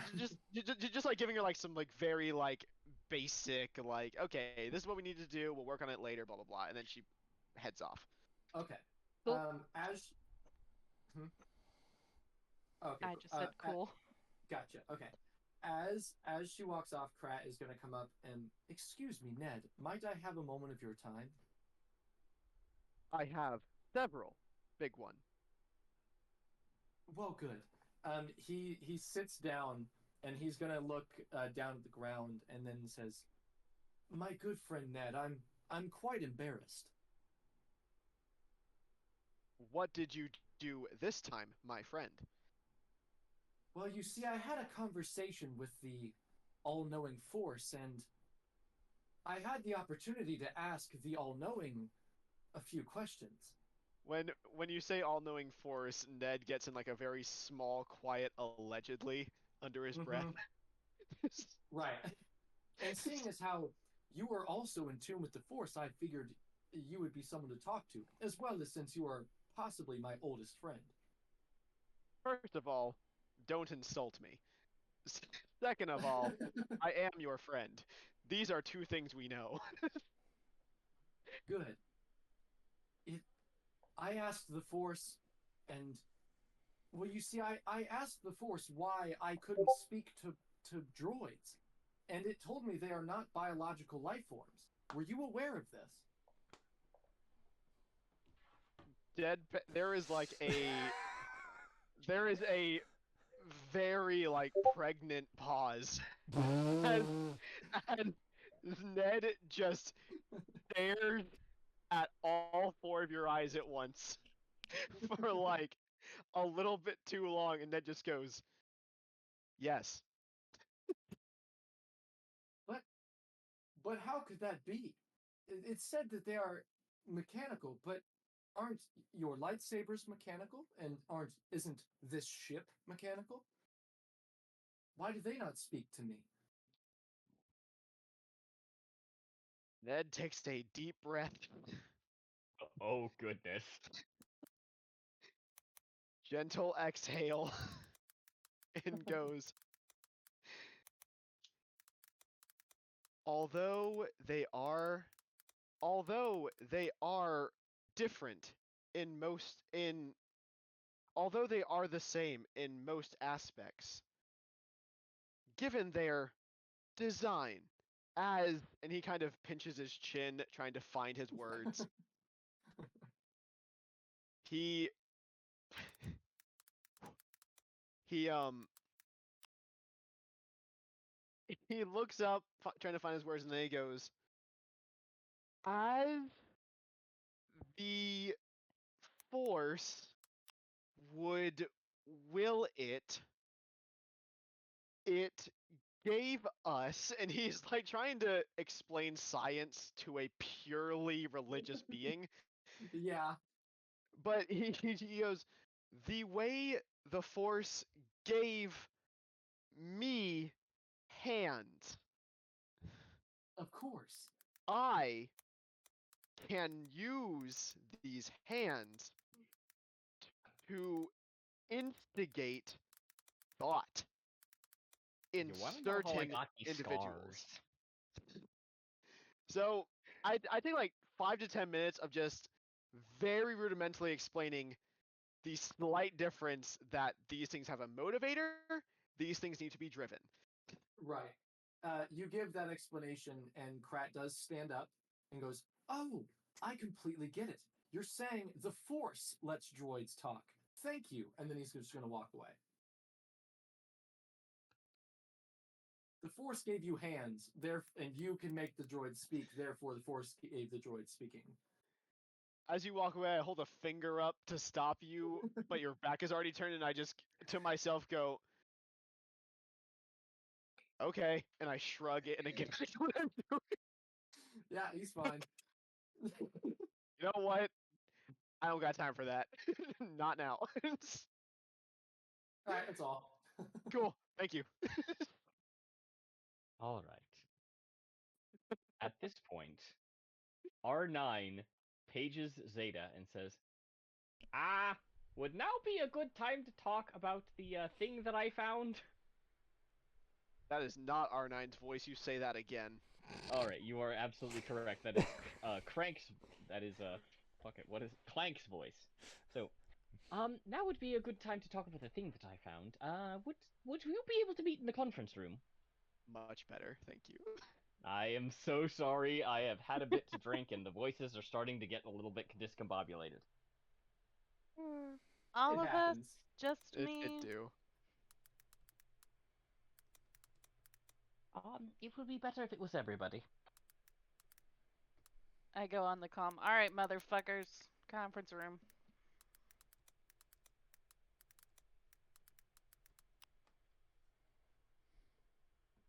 Okay, so you two are actually playing cards in the conference room when that call goes out, so you two don't need to And move.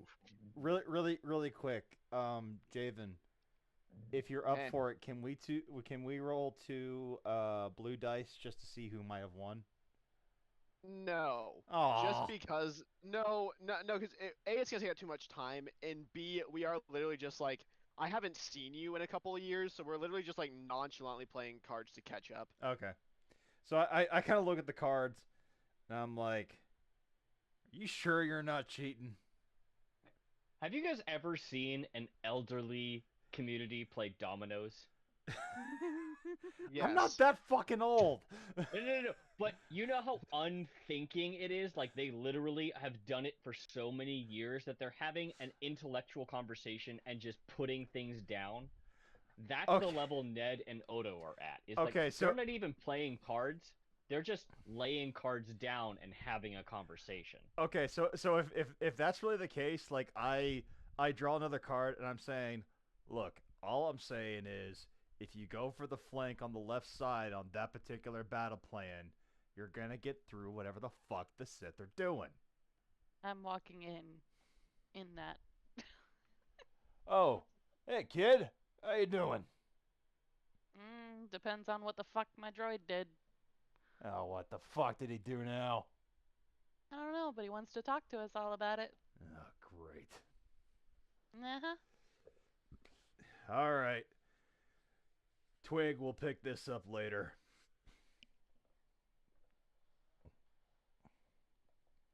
At that point, I would look at my perfect hand from counting cards and go, "Yes, let's."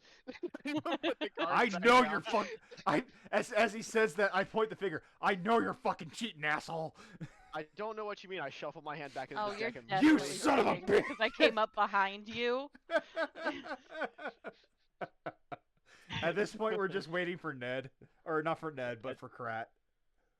2 minutes later, after this debacle happens, R9 rolls into the room just, oh, hello, everybody. How is everyone doing today? I just gently kick it as it walks by. Or That it is rolls by. uncalled for, madam. Bullshit. I kick it harder. All right, that one I accept. But damn, woman. Why is it okay You with me accept hurting the it? harder kick?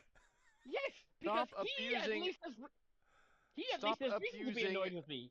Stop abusing the droid. Why are we here? You called a meeting. Why are we here? Yeah, the droid did something. Is Krat here? The Dare you, I non-biological life form droid. It can't hear Yes. you, dipshit. Is Yes. the white one talking? I can't hear anything. It's not important. I What'd shall you do? fetch some pen and paper. I do the thing that the people do in the shows for droids, where it's like where R2 is like, "Are we going to the Dagobah system?" And Luke is like, "That's right, R2. We are going to the Dagobah system." So when Krat goes the non-biological, I'm like, "That's right, Krat, the non-biological life form." Except it's Oh, happening to the goody. droid this time. He's figured out we can't hear him, can we? Yep. I feel like Krat would hear that. No, Krat just hears.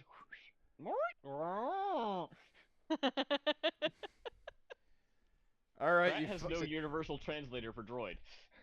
Nope. I like the funny beeps that one makes. Oh Lord.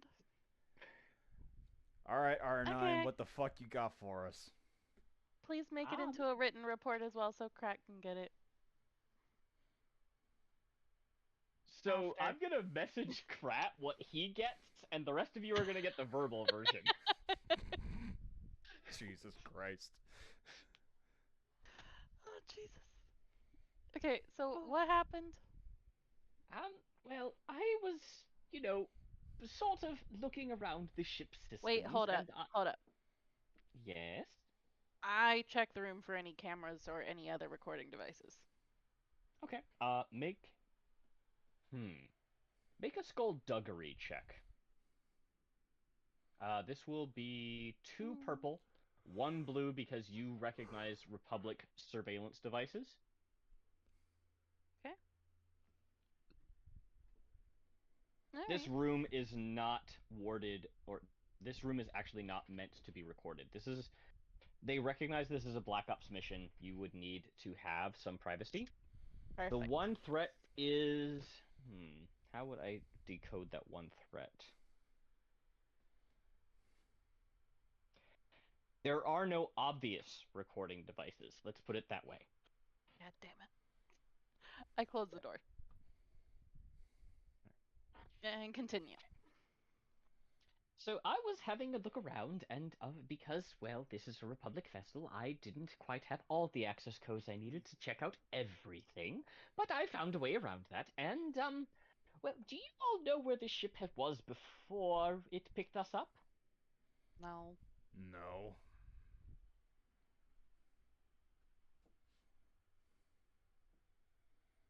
R9 looks at Ned, the only other person who can physically hear him, and I'm assuming Ned doesn't care, but... Ned does not respond until all the information is present. This ship was on Mandalore. Wait. Okay. What? There's a brief notation about something about a Doctors Without Borders mission, but I am not sure why this ship was in Sith space. Well, I mean, it is a Black Ops ship. It's technically not. It's actually a relief mission ship. It's not. We've just kind of... Actually, given the records I found, this is a diplomatic ship. It's meant for discussions of a singularly non-violent nature. The fact that it's on a Black Ops mission is absurd, if we're being honest with ourselves. Yeah, the droid's right. The weapon loadout for this kind of ship isn't capable of doing any kind of real damage. Wouldn't be able to get us out of a real fight.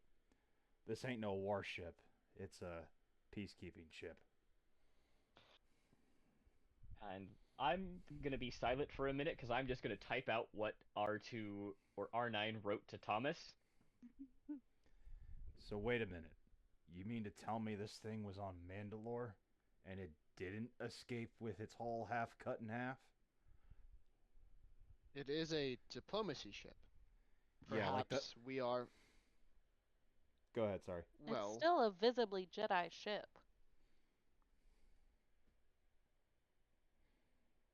perhaps it is time that we united with a foe against a common enemy. The Sith Thomas, impact if you us would all. like to share with the class, you can.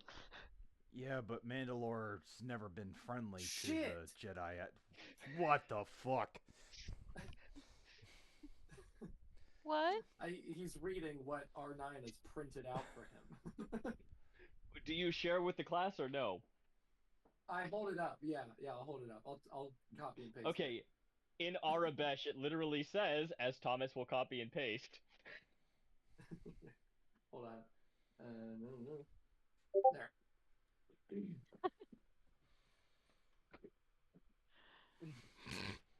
R9, that's rude. Okay, he doesn't understand me.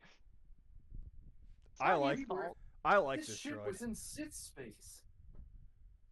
Yeah, we know that. That is not a good space to be. You know what? I feel like we are all in like text message era, and you just now got the facts of the message that we got he got the fucking like 5 fax minutes ago. machine of it. Yeah. Yeah, it takes a while. Yeah. God, So there's a specific bit I'm thinking of, but I can't think of it. Okay, so It's it was in Mandalorian space, and now it's here. Do we have any record of Exactly. who flew it here before we were here? Generally, it was actually the same crew, Captain Forsyth and the rest of the diplomatic vessels. Wait, you mean to tell then me why there did they wasn't any say they're Black diplomats? Ops? Hmm? God, I'm confused. Go ahead, Jules. I'll ask the question afterwards. No. This is Zeta saying she's confused. Okay, let me get this straight. Zeta doesn't do puzzles like this. She does searching. Okay, let me get this straight. she finds the puzzles. She does not The solve them. crew are the crew diplomatic, or are we the diplomatic corps? Like, was there a diplomatic crew on this ship before us, or is the crew the diplomatic corps? Can I just send a quick message to Captain Forsyth and be like, "Can you meet us in the meeting room, just real quick?" Yes, absolutely. Like nonchalant pull like my comm out and just plug a quick text and then just put it Mhm. back in my belt. R9 answering Odo's question. The crew hasn't changed from the last iteration, so I would assume that the crew on here are actually diplomatic crew. Great, so they've never been in a real fight. Why are they saying it's Black Ops? Because we're here now. So we're the reason it's secret, not the ship, not the crew. No. Which, if I had to guess, the crew is going where they're supposed to be. We're not. 3 minutes pass before Forsyth shows up and looks at you all. No, he has All to right, open I the don't door. got all day. Hello, please have a seat. He does. Why was this ship in Sith space? Oh. He looks at R9. So that's who accessed the records. He likes doing things like that sometimes. That was You not could the have just question. asked. Please answer yes. That is why I'm asking now. We were sent, literally, on a Doctors Without Borders mission. Mandalore needs specified medical care. This ain't a doctor's vessel. This is a diplomatic vessel. Yeah. We are one of the ships approached for specific tasks. Mandalore has a blockade. We are specially equipped to run that blockade. And given our loadout, we were especially instrumental in delivering aid, especially to people who might not exactly want the Republic on that front line. But the Republic intends to give aid no matter where it's needed. The Sith are less likely to do so. So we decided better. Go you ahead. mean to tell me Let it. that you No, ran? no. Just let him keep going. Let him finish. I would Fine. welcome the question. You mean to tell Go me ahead. this ship ran a Mandalorian, and I mean Mandalorian blockade, to deliver doctors? In all honesty, they let us through. They'd put up a token effort, but yeah, we ran a blockade for Mandalorians. Again, they were really not trying to let us go. Answer this question honestly, Captain. How many combat missions has this ship been in? The ship or me? I'm talking about the crew that you're piloting here. Crew I'm piloting flew 168 combat missions and 227 non-combatant missions. We've been on this for 3 fucking years. We've been on this pretty fucking consistently. You want to question my record, you go the fuck right ahead. Odo gets a smile. Oh, I like him. If you need your record printed, this fancy little droid will print it for you.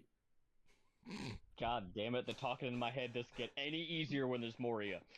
And with that, Odo goes, I fucking love you! I can kiss the shark later. Come on, we got shit to do. You're dismissed, Captain. Appreciate that, Master Chief. Any of you Jedi got a question? You answered all my questions. So are your All right. missions normally top secret, or Ma'am, half the missions I run, I don't ask questions for. The Republic Army has a lot of things doing, and I am mostly in the service of doing things that need doing. Whether or not they are top secret or not, I don't question. fair enough? I am more than happy to do the good that needs doing and bring home the bad that doesn't need to be there. And with that, Captain Forsyth goes back to the bridge. After the door closes, Ned looks at all of you and go, "The direct approach is often the best one." And then I get up and I leave. Hold R9 your just horses, looks Ned. It's like, why didn't I think of that? Because you never think of that. You just think of the problems you can get into. Hold your horses, Twig. We ain't done yet. What more is there to discuss? What we're gonna do once we get to the planet we're getting to.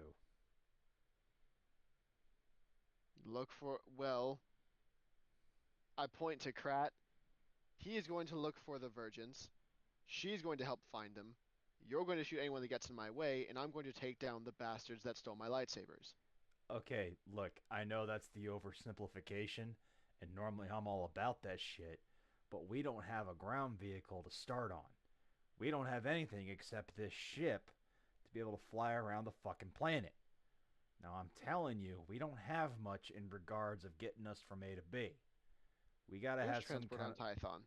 not transport for us, at least not that we should be known. This is Black Ops. Yes, there's transport on Tython. We simply pay for our trains in cash. You hear an unfamiliar voice come over the intercom. We are entering orbit on Typhon in 5, 4, and the countdown continues. I'm I just sit imagining. down and buckle up. I'm Odo imagining Krat sprinting to the bridge. Odo doesn't. He just stands still. Yeah, I think this would be the first time you've seen Krat actually move. Like, he wants to see this. All right, and as Krat does not make it to the bridge in 3 seconds as you exit hyperspace.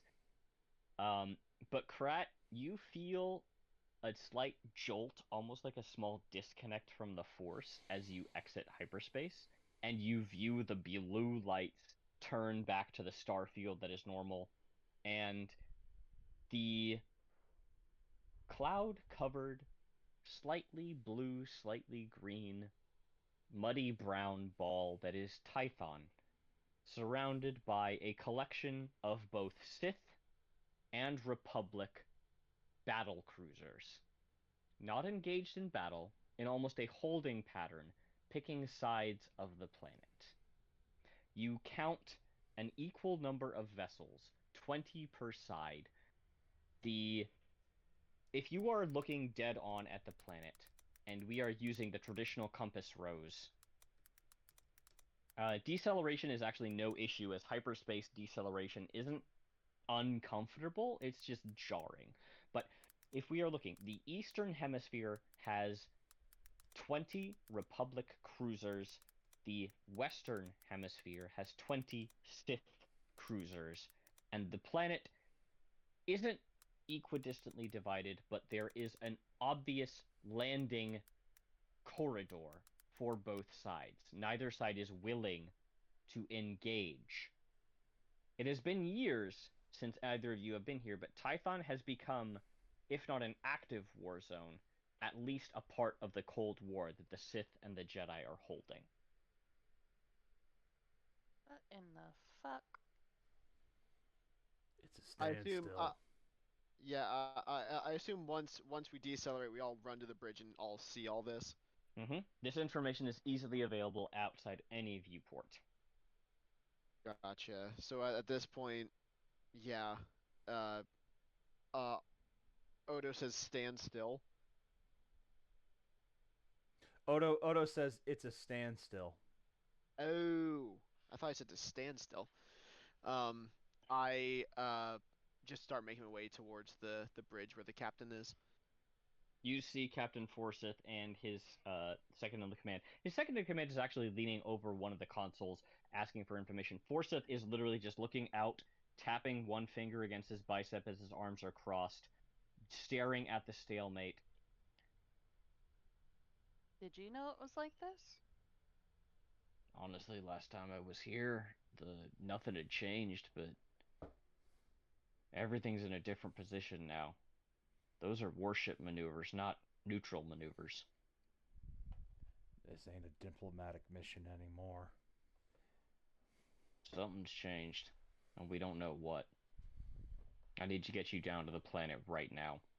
Can you get us in contact with the commander of the battleships? Battleships won't do you much good. We need to get you down to the surface. Yeah, but I need to know where we can land safely. These three are my top priority. Get a hold of one of the battle commanders and let me know where it's a safe place to land. I'll get you on hold word. Give me three minutes.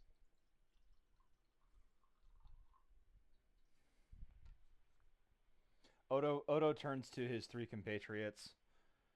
Look, this is an active battle zone now. Even if it's at a ceasefire and a standstill in combat, it means that any sort of twitch in the wrong direction could set the whole chain off. We gotta be careful as much as we can. It's refreshing to hear you talk about avoid.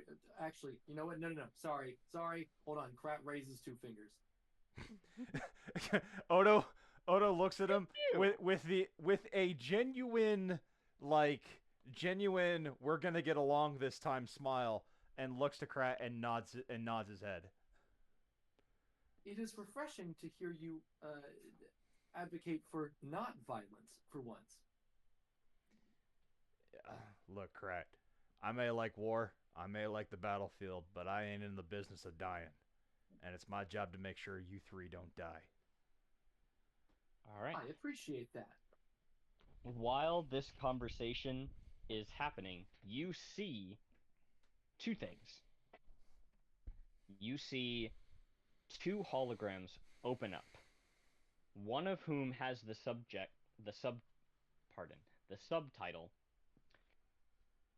ORS Veritas. The other has the subtitle Fire-Based Echo.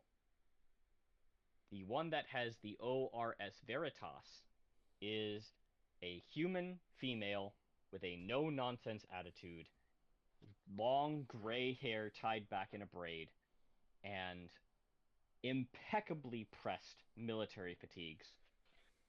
The hologram that says Firebase Echo is a male basilisk. Imagine Dexter Jetster or Pong Krell with a handlebar mustache and a death stick between his lips. Looking out to these two holograms, Captain Forsyth says, "All right, you two know the drill. I need a place to land, and I need a place to do it safely. Captain Marquis, you okay to help me out with that?" The female with the long braid appraises him and sucks her teeth, saying, "It's going to be a very long wait before we get anything like an open window." The basilisk looks and goes, "I'd like to see those bastards try. You get on down here and I'll show them what for." This is Chief Forsyth Odo. looks. This is Chief Odo. What's going on, Captain? You watch as the long-haired admiral of the Veritas kind of looks down her nose a little bit at you and says, "Master Chief, please respect the hierarchy of rank. The captain has spoken. If he asks you to speak, you will be asked. But right now, your opinion is not necessary." Yeah, fuck that. And the Tell me general- what's going on.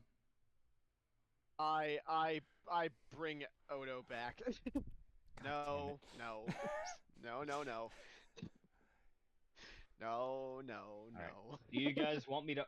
Okay, I'm just gonna put this out there. Do you guys want me to role play with myself, or do you want just the basic lowdown on the situation? Just Let's give us the just- information. Let's just get a basic info. Okay, basic info. It's a standstill on the surface. You can get down there, and Firebase Echo is ready to receive you, but you might take a few pot shots on your way down. I'm gonna need someone to successfully navigate the ship down, and I'm gonna need someone to make sure that you don't get shot at along the way. Are we good with that? Yeah, I can navigate. Okay. I've got my hands on can- the I've got welcome my your hands on the assistance. weapons. I can go to the engines and make us very speedy. Beautiful. Krat, I'm gonna suggest if you want to do your battle meditation here, that's a great fucking sight. I will do a battle meditation.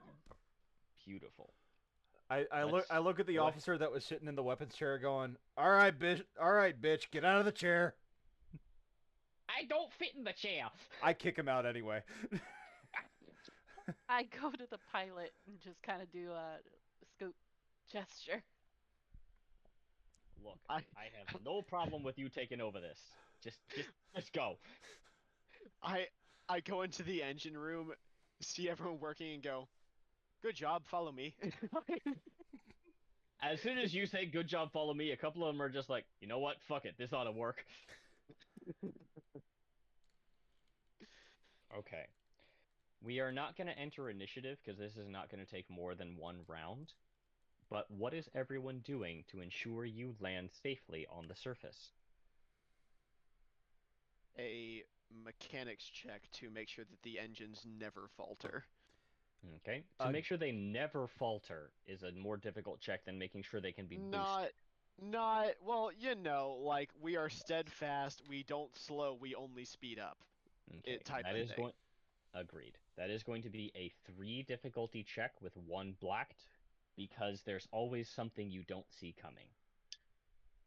Odo is going to parry fire. He's going to, if there's any like torpedoes that are fired or any kind of missiles, he's going to use the weapons on the Corvette to make sure that the ship doesn't come into harm. He's not going to openly attack. He's going to fire in defense. Okay. In defense is actually going to be a lot better for you, so that's going to be another 3 difficulty check. This time you're going to add a blue because you are reacting, not preemptive. And I'm just following the readouts and getting us down as safely as possible. Please make a piloting space check. Ned, with 3 successes, 2 advantages, it is incredibly easy to make sure those engines are humming smoothly. Odo, you see bank after bank of torpedoes fired at you, but you are able, with this tiny Anzellan gunner, to make sure that whatever is fired at you is met with commensurate force. Your descent is unimpeded by torpedoes. God, I love being a gunner. What was my difficulty? Your difficulty is going to be 2 purple and 1 red because this is a contested zone. And you're going to get 1 blue because you have guidance from Firebase Echo, and you also have your pilot. So that's 2 blue, 1 red, and 2 purple. Okay. All right. Okay. So with A lot of 1 blanks. threat, you do have a lingering sense that someone might have kept pace with you as you followed yourself down, but re-entering or entering into Typhon's atmosphere is no problem. And Krat, you didn't get to roll a battle meditation check for this, but I'm going to say that the only reason this was as successful is because Krat was sitting there coordinating. So even if you didn't quote-unquote roll to give advantages or give successes, you were integral to this success. If you hadn't been there, this would not have been a successful landing. Gotcha. Okay. Do I need to... I'm reading up on battle meditation now. Do I need to actually do anything to use it, or is it more of just a passive thing? you still need to roll to activate it. So if you'd like to do Okay. so, we can. Yeah, and that's just the thing I can just do, right? Yeah, you can roll to see if you activate it. So that's just going to be a force dice check. Yeah, I'm gonna go ahead and do that then. Mhm. And I would like it to be said that Javen came up with an idea of just thinking of like Zenyatta-esque things to say every time Krat goes into battle meditation. And so I Yeah. took the liberty of writing down 20 catchphrases that he has. and Oh, I will God be damn rolling- it. I will be I rolling love a this. d20 every time he does a battle meditation to where he says some nonsense to you as he does it. And Mm. and this is why I love giving Thomas prompts. Christ. This I will also beast of a force user. Yeah, Krat is insane. So as you get it, yeah, as he's sitting next to you, you hear him say to you, "Reach out and pull the force inside of you." Okay. Who do you say this to? I believe to Zeta. That would be the Fair right enough. person to do that. Krat, Mm-hmm. do you accept the dark side points or not? As of right now, no. Okay. No problem. There's enough light side to overpower the dark by a lot. Agreed, but we would have seen something had he accepted that, but we will never know what it was now. Good. Moving on. Indeed. You make your way to Typhon's surface, and as you are landing, this Corvette comes into it comes into the landing zone. Immediately you are greeted by a picturesque pink evening sky. Small animals fluttering as the jungle line is disrupted. And the wooded area around you is quiet, an unusual thing for a jungle planet. It's quiet in an unnatural sense. Even as you begin to step off of your ship, you don't hear the telltale signs of insects. You don't hear the calls of birds in the evening. A pink sky indicates that the day is ending, but there are no signs that night is beginning yet. Just a simple end to the day cycle. You don't hear any that's other not right. noise.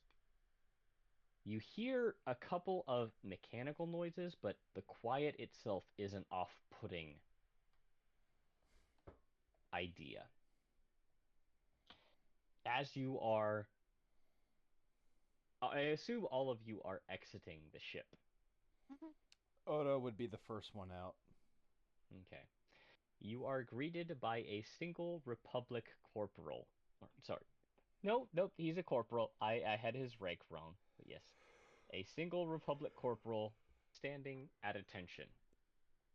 I do want this corporal to note that he sees this shark come out in very similar armor, but the armor looks disheveled, gross, and seen many a battle. Like this does not look like the clean armor of a new recruit. This looks like it looks like if somebody took the armor of a Republican trooper and then washed it in salt water and then brought it back. Like it does not look like his armor. It probably freaks him out a little bit. Mm-hmm. Now, so I have a question. Would I wanted to ask this when we were up in orbit, but but then I decided I kind of wanted to wait till later. Would Krat feel anything force wise, especially as he steps now on the planet? So I'm gonna steal your battle meditation roll, and yes, you absolutely would. You feel a pull, not insistent, but just in the way of Navi from Legend of Zelda, since Thomas was the hey listen of this session. Mm-hmm. You feel a tug towards the northwest. Would I feel anything like that? Make a force check.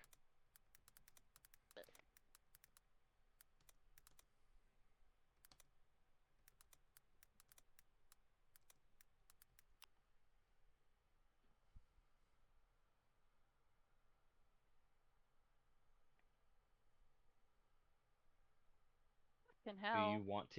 you want to use the dark side? No. No? No. Okay. Then As soon you as we step feel on that foot, the then force sorry. is quiet. Not silent, just quiet as you reach Tython. Can I activate my scanners? Sure, you can activate your scanners. That will be a mechanics check with 2 red and 1 purple. I look at And yes, there is a reason why it's 2 red. I look at the kid. Okay. Nice. Ned, your scanners have to unscramble several electronic countermeasures, why it's 2 red, to figure out a clear path as to what's on this planet. You're at Firebase Echo. Can the 2 red be me just descrambling those firewalls immediately? Absolutely. That's exactly what it is, because they have no signs on them. And as I do, I am relaying everything that this check gets me. I'm relaying outward to whoever will listen. If no one listens to me, that's one thing, but I'm relaying it outwardly to anyone around me. All right. So for anyone who wants to check from a purely mechanical perspective, here's what Ned gets. You are at Firebase Echo. Firebase Echo is what's known as a forward operating base. A forward operating base is literally the front lines of a combat zone. So you are on Tython, which was previously uncontested area, a full-on combat zone. There will be other information revealed as you explore the base, but right now, that's what I'm going to give you. You're in a combat zone. Ned has discovered that there is heavy encryption going on, which means that there's obviously some sort of either clandestine or forward operating procedures going. And all you have right now is a landing pad and one poor corporal waiting to greet you. I speak to the corporal. As soon as Krat steps foot on the ground, though, he does give one quick telepathic to everyone except for Odo, because he hasn't asked for permission yet. But he just says northwest. All right. As Odo speaks to the corporal, and please forgive me, I'm not going to yell into the microphone, but this corporal has no other volume. Fair enough. Hello, sir. Welcome to Tython. Odo looks at him with such an unimpressed voice, like an unimpressed look. You got a speeder we can use, boy? Oh, sir, all speeders have been requisitioned by the operational commander. I push him out of the way, and I go, then get us one. I can't, sir. You will have to speak to the operational commander. I said get us one, and I walk away. I approach the screamer. And where would this person be? The operational commander is actually at Fort Alpha, sir. How far away is that? He points, and it is a quarter mile in the north direction. I look at the rest of the group and go, fuck that noise, let's go, and I leave. I start walking towards the direction because I know what this means, and being former military, I just start walking that direction. I'll walk with you, fuck it. Yep. So everyone is headed north. Is R9 staying on the ship or coming with? Did you ask R9 to come with you? Please keep R9 on the ship. Please, for the love of God, keep him on the ship. Yeah, he'll stay on the ship. The last thing we need is The last thing we need is a disturbance. Fuck him. Keep him on the ship. Given that I tell have him- literally been making this character a problem, so you'll leave him behind. Yes, please leave him on the ship. Good. I very, very intensely tell him, do not cause trouble. Okay. We'll see how that goes in just a second. I tell Zeta to tell him that if he does cause a ruckus while we're gone, it's a restraining bolt, and he gets to sit in my quarters. Okay, that is enough of a threat that he will listen. He understands what you do to droids, and it's not pleasant. Very experimental. Experimental, my ass. You make it worse. Alright. So is everyone headed north? I am, and Yes, so. I'm leading the pack. Ned lets Odo think he's leading the pack. That is, Okay, you know what? That is honestly fair. Zeta's trying to figure out why the hell it's too may quiet. add an advantage result to checks involved navigating terrain or finding energy sources for technology. Zeta, thank you for posting that. No. Finding an energy source or technology would not be useful in this instance. Alright, figured I'd look. Worth looking into. I feel like So, as everyone's are walking, you- Kratz in the back, just checking on it, like every once in a while, just like on a little plant, just to make sure that, like, this isn't the Vergence. No. Without saying anything, it's not. Right. No, but like he's just behind. Like, he's just a little bit behind everybody because he's stopping. Just like, nope. Nope. Honestly, I think Odo thinks he's in charge, but he's in the lead. Zeta's probably behind him, giving him subtle direction because she's the seeker. I am in front of Krat, making sure that I don't lose line of sight with the front group, and I can keep this dude together. But wait, this plant might be the Vergence. It is not, you fool. Please keep moving. You are correct. It is not. Honest question from the DM. Are we looking for the Vergence, or are we looking for the Commander? Commander. Right now, that's the my Commander. Commander, 100%, but if we stumble across the Vergence, Okay. We walk past it. If somebody who isn't Krat wants to make a force check, I'll see if you find the Vergence. Fuck no. Sure, DM. I'll make a force check. 100% fuck that. We're going to the Commander. Okay, Geo, do you want to make a force check to see if I you find the Vergence? so want to make a force check. I am so ready for this. Do it. I did it. I'm so proud of you, Geo. You didn't find the Vergence. Yes.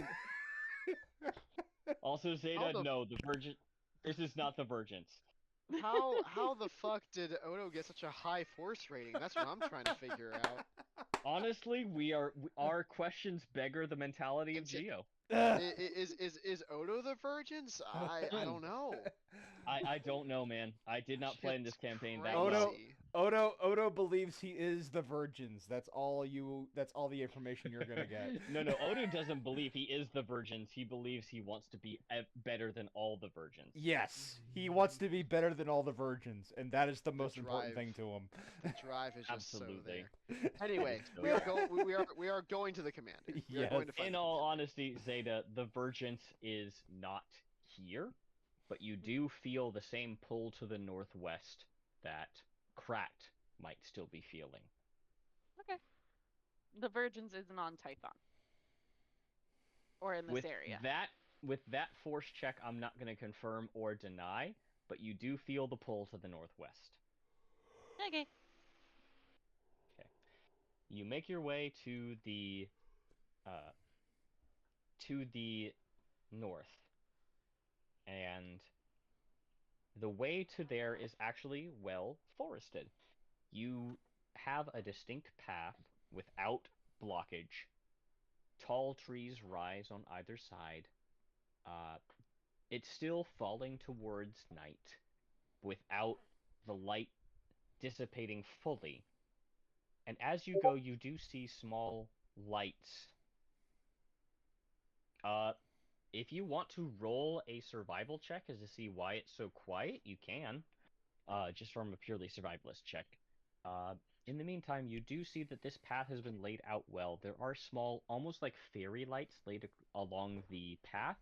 Not highly visible, but about foot height, very low to the ground.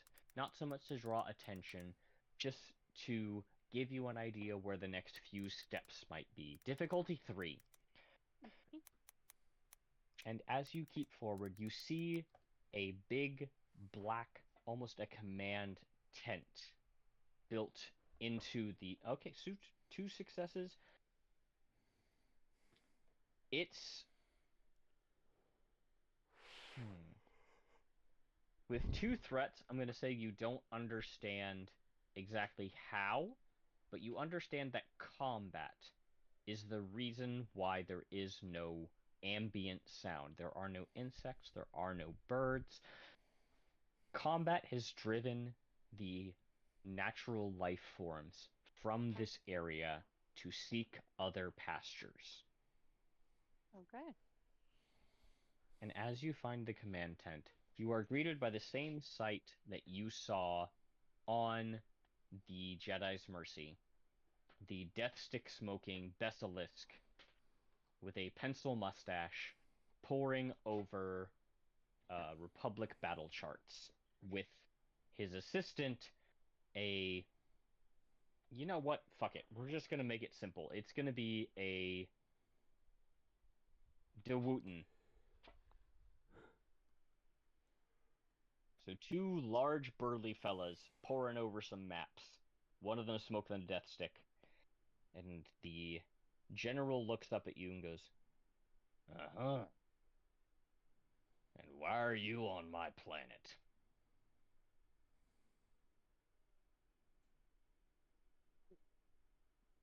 I guess I step forward. Okay.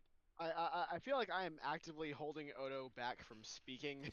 Odo's doing his best to not to assert dominance. I just I give just- Odo a look like, give me a sec. Okay, I have a very gentle left hand on Odo's arm, just like no. Odo's just kind of sitting there going, "Motherfucker, I'll rule this planet if you're not fucking care." Like he's got that look on his face, like, "Let me fucking go." I like how hold me back is just a gentle mantis hand on your arm. Mm-hmm. Hey, Do not. whatever works. He respects Ned. He knows better. He respects Ned.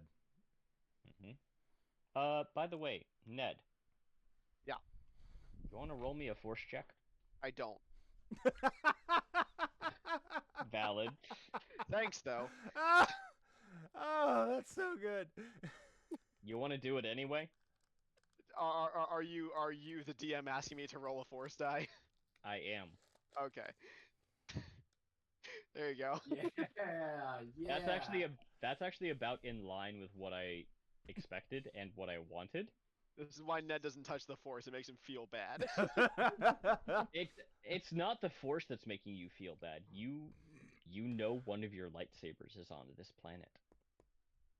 Okay, so as I have my hand gently resting on Odo's arm, I feel like Odo feels my little not really claws because bugs don't really have claws, but like my little like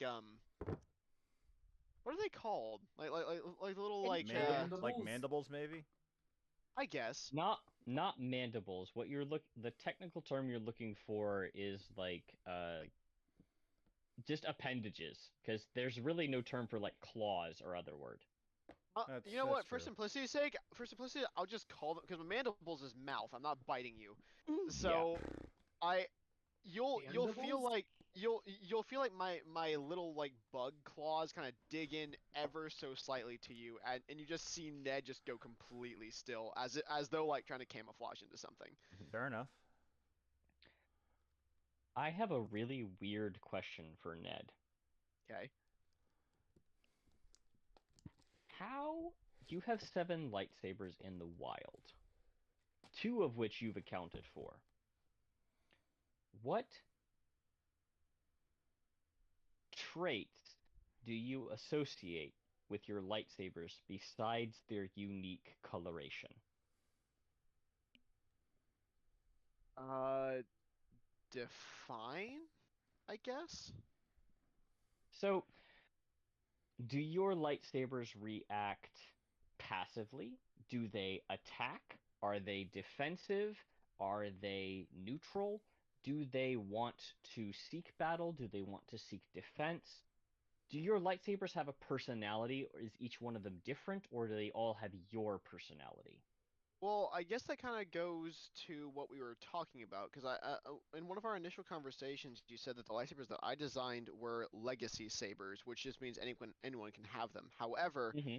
as this campaign has gone on, and as we've talked more about it, I feel like whenever I design a lightsaber, it is to help the Jedi that needs one or wants to have a better one or like already has their crystal, but is kind of struggling to like kind of find themselves. So I think every lightsaber I have made has been unique. Although I've been making lightsabers since I was like still apprenticing with my old master.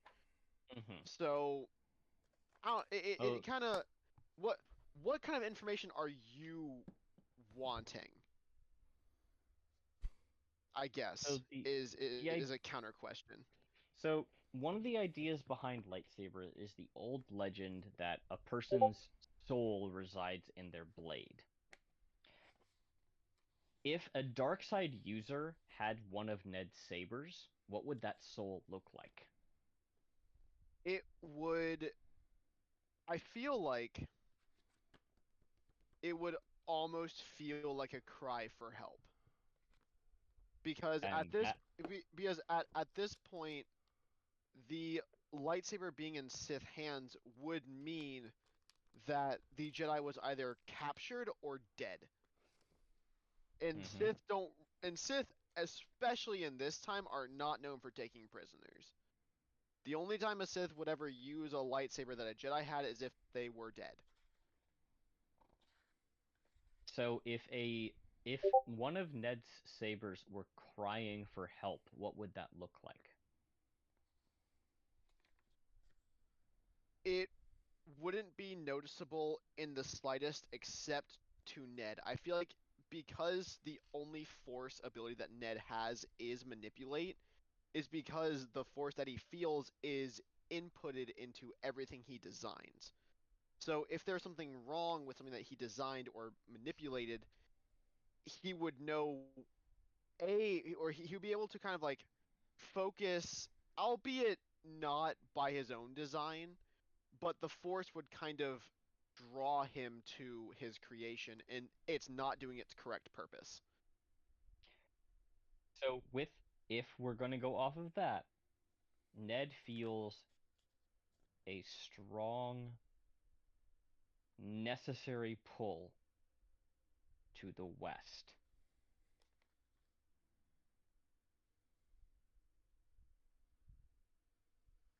Okay. Odo, you are confronted with a Basilisk and a Dewutin, one of which is smoking a death stick, who have accosted you asking, "What are you doing on my planet?" So before Odo gets to mouth off, I step forward. I like how I've Okay. trained people to stop me from talking. To be fair, you would have done that earlier. Yeah, no, I look, there's truth in this. I'm just saying. I step forward and say the council has sent us on a mission, and yeah, words. The council has sent us on a mission to find something, and this is our first stop.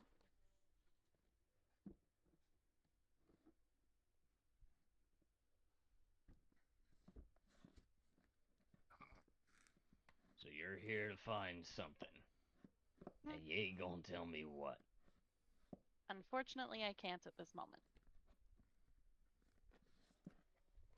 Well, then I ain't inclined to help you. I understand that. We don't need much help. We just need a means of transportation. Odo, when he says that he's not inclined to help, Odo gets a really rigid smile on his face. Pratt is going to telepathically only to Zeta say, I will play the idiot. Get mad when I say this. Oh my Oh, no. god. Fucking perfect. Krat then looks over at the guard and goes, "We are here to try and find another one of my species." Roll. Is there a persuasion skill on this fucking sheet? Let me double check this shit. It will be charm or negotiation. Oh, this is it could- definitely motherfucking charm. Yeah, it's a could- charm. It could be leadership. It is definitely not fucking leadership. All right. Before you roll, Mm-hmm. I obviously react more than I'm just like giving this look like, why the fuck would you say that? And I want to help. I will accept Zeta giving 1 blue for this, but dear God, you are trying to convince the general to find another of your species. Thomas, this is gonna be a 2 red, 2 purple, 1 black, and 1 blue. I actually give 2 blues. 2 blues. Hey! All right. Can I give an extra blue for being fucking fuming in the back of like let me tear this motherfucker apart? No, but I will allow you to give that a free advantage. Okay, fair enough. I give 3 advantages. That's free, not 3. Free. 3. Okay. Is that anything I have to add to the rolls, or is that? Yeah, so you see the thing that looks like a somewhat Jedi symbol with the 2 wings and a dot in the middle? Yeah. Add one of those to your roll for free. Okay. Well. God damn it! Wow. What? That is. What is this? I love that. That is. That is. That's true neutral. I would love everyone. Could you please, everyone, please indulge me for like 2 minutes. I'm gonna turn my mic off, otherwise I'm gonna scream. Yeah. I So- might do the same. Krat reaches out with the Force, connects with this person in his mind, and says, "I am looking for another of my species." And you watch as this Basilisk, a 4-armed, scaly, dirty motherfucker, takes a hit off a death stick, which you know shortens his life by months every drag, takes a very, very long drag, and says, "The fuck you are."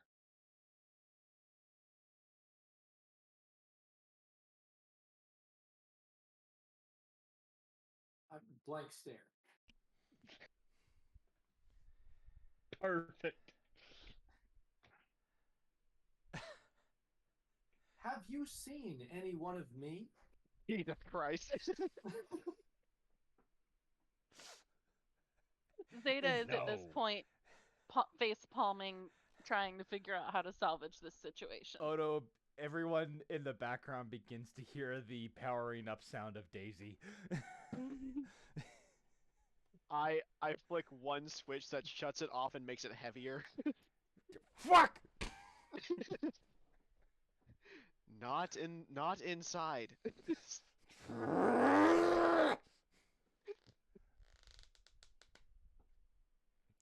So I Alright, you fellas and lady want to try that again, or do I have to send you out on some other type of mission?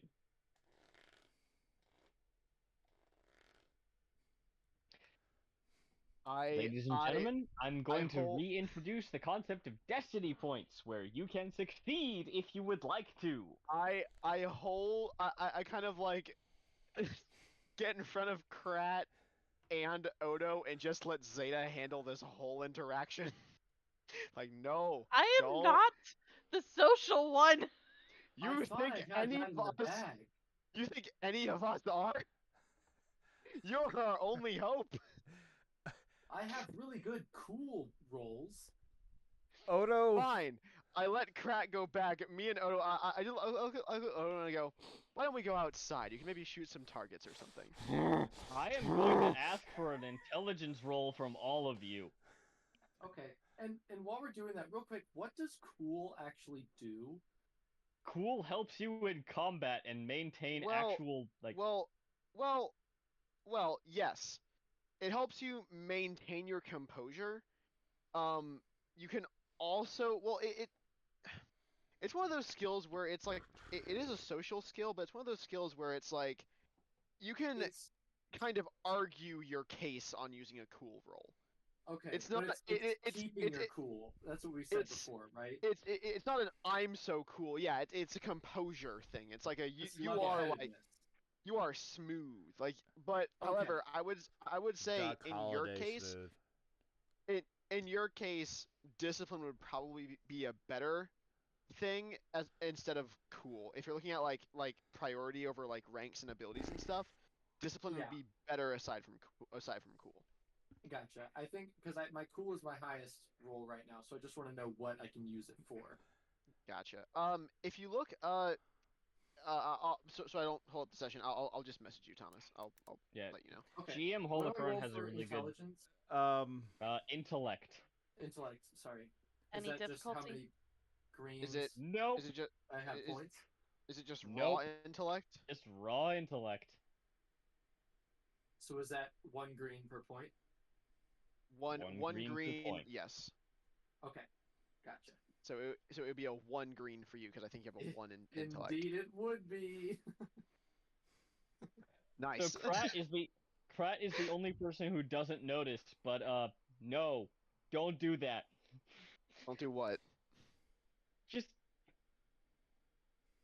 don't try to convince this person that what you're doing is the right way. Okay, He is so so if that's what I'm seeing, then I take the stand. okay. Here's what here's what I will give you because you were all successful except for Krat. Krat don't listen. Yeah, all right. Krat, turn I'm those still- ears off. I still think that they're gonna show me another one of my species. Exactly. Everyone else. I was using this kind of like D&D uses insight. This colonel, or this general, sorry, I forgot his rank.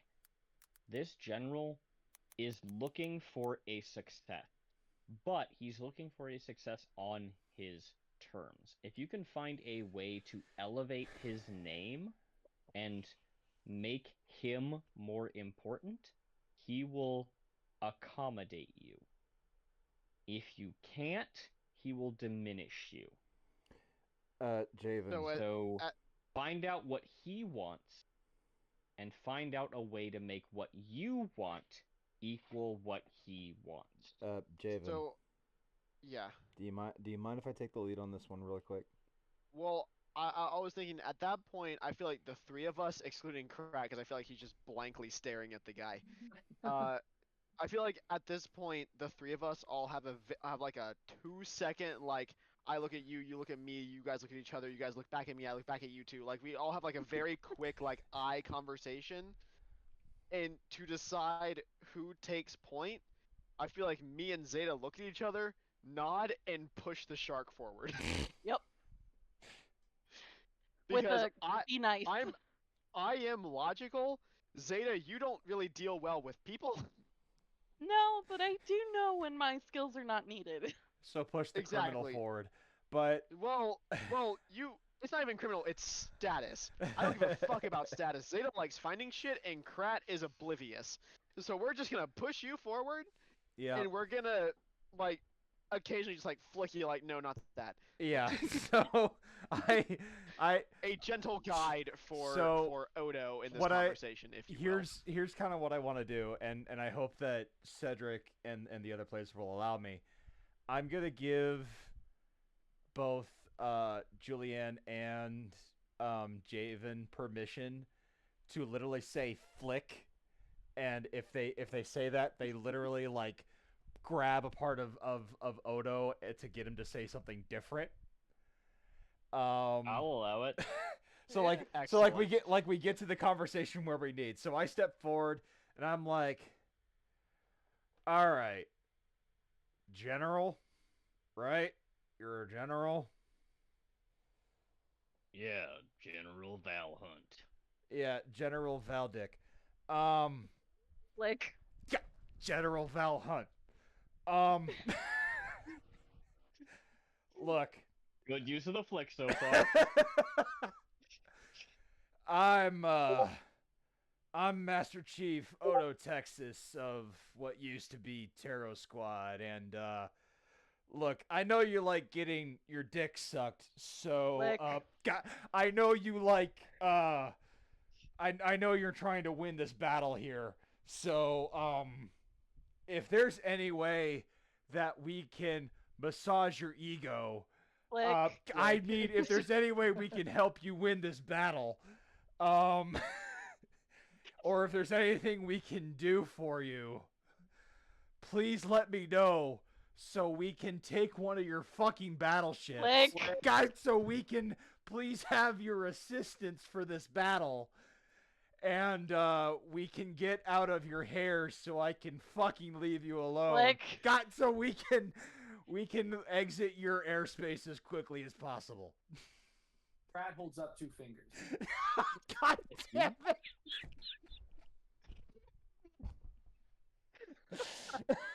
Yep. This group is a fucking mess.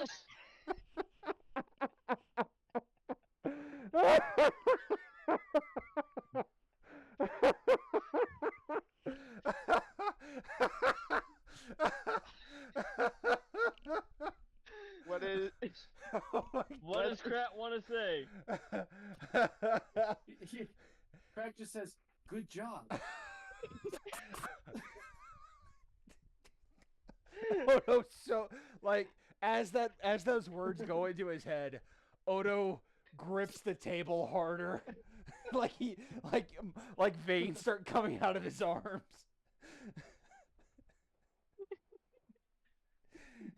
And he's just smiling at the general like, please don't make me say anymore. It's just the fucking permission and just like a hi. You're doing great. Battle meditation. Toxic. Protect. All right. He's like, Oh my god. Here's how I am going to weigh this.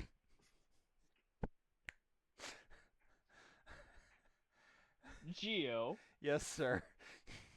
I would like you to roll a negotiation check God damn it. with 7 blue because the flicks were well timed. What's my It's difficulty? going to be two difficulty with 1 black. Okay. Oh, thank God. Those are angry dice, though. Oh, those are fucking angry dice. Jesus Christ. I voluntarily take like double strain because like Odo is he is Okay, so take not 2 happy. strain. Yeah, like Odo's so Those- not happy. Those dice are so passive aggressive. Like Oh my they. god, so many blank fucking dice. Yeah, they're look at just like, that, man. No. I'm not gonna. But with 4 successes, you watch as this general takes a hit off of his death stick and goes, "Alright, that ain't so bad. Now, I ain't gonna send anybody with you, but you have leave to go across no man's land. And, well, I'll let you find what you're gonna find, but I ain't gonna help you." One second, second, Cedric. I just want to make sure this message gets across.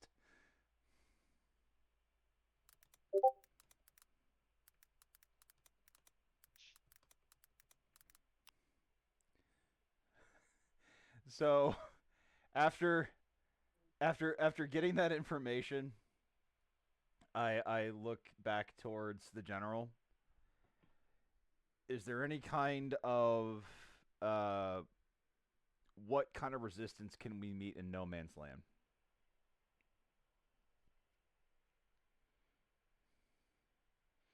I'm being honest. We've had some difficulty recently. So, I've been losing men to something unusual. Not the usual Sith shenanigan. We ain't been able to predict where it comes from. But it ain't no ordinary ambush. On the whole, we've had some lost to laser traps, occasional trip mines. But then you have the patrol that goes missing, and it's everywhere. It ain't just the east, the north, or the west. It's everywhere. His eyes disassociate as he remembers. Odo gets he kind of loosens his stance a little bit and he goes, so if we take care of this problem with you, you'll get us our transport. Oh, you'll get your transport. If you handle my problem, you get more. But I'm more than happy to get you where you gotta go. I just want you out my camp. I just want to deal with these Sith fuckers. And you are a pain in my ass. And I am more than happy to have that little bit of puss taken care of. I completely understand and I respect your stance. Thank you so much, you fucking pussy. Like, Thank you so much, General. Goddamn right.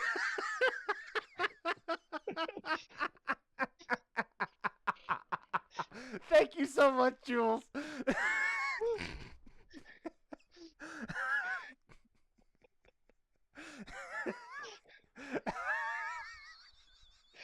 that is a thing now. I was honestly going to let it ride just to see what happened. I'm kind of glad you didn't let it ride because I did not want to put the whole bit of the Republic military against you guys. I want it to be a character trait now. I'll even add it to my fucking character sheet as a fucking talent. Anytime that Zendaya says Rephrase what you flick, just said. I just fix my wording. Jesus Christ, that was so damn funny. Jesus Christ, that was fucking perfect. Thank you, Jules. Oh my god. Fucking hell. No.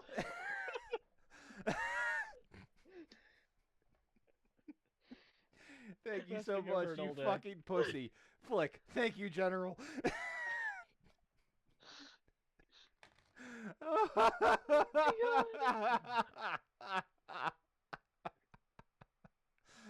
Oh god. That's been a while. I have not laughed like that in what feels like fucking years, man. Jesus Same. Christ. Oh my god. Alright, so you guys have maybe not an escort, but at least uncontested walk through the wilds? So after rubbing whatever spot Zendaya's been fucking flicking for the past like 5 minutes, I walk back to the group. Alright. We can get to where we're going, but in order to do so, we gotta help these fellas out. Oh my god. We were all there Seems easy for enough. that conversation. Yes. I'm Well, explaining crap, it to the fucking dimwit. Thank you. Speaking He's for the dimwit, not- could you please roll a knowledge warfare check? Wait, Fucking me thank you. or wait, me or Krat? You. Oh, god damn it. I wish I spent my points on that now. Let's see. Warfare. What's my difficulty? 2 purple and 1 black. Yeah, I'm not winning this. Is there any way I can help? Nope. Yeah, Zeta, roll a blue. 2 blue. 2 blue. Go for it. Please save me. Oh god. Well, you know. It got back to a neutral. It's true neutral. Well, you know what? Odo, you think back to the conversation and you realize, I didn't ask him what he wanted. No, I asked Oh, him well. what would get us, what would, what I could do to help. I asked him, like, what can I do to get to get us our transport, and he said take care of whatever's been across no man's land. He did say that. He was unspecific as to what the rest of that was. Well, I kind of assumed he didn't have that information, which is what I was going to share with everyone and then come up with a game plan. Yeah, that is kind of the problem, isn't it? Well, I'm just going off of getting poked in the back to be polite. So give me a fucking minute to figure out what we're going to fight here.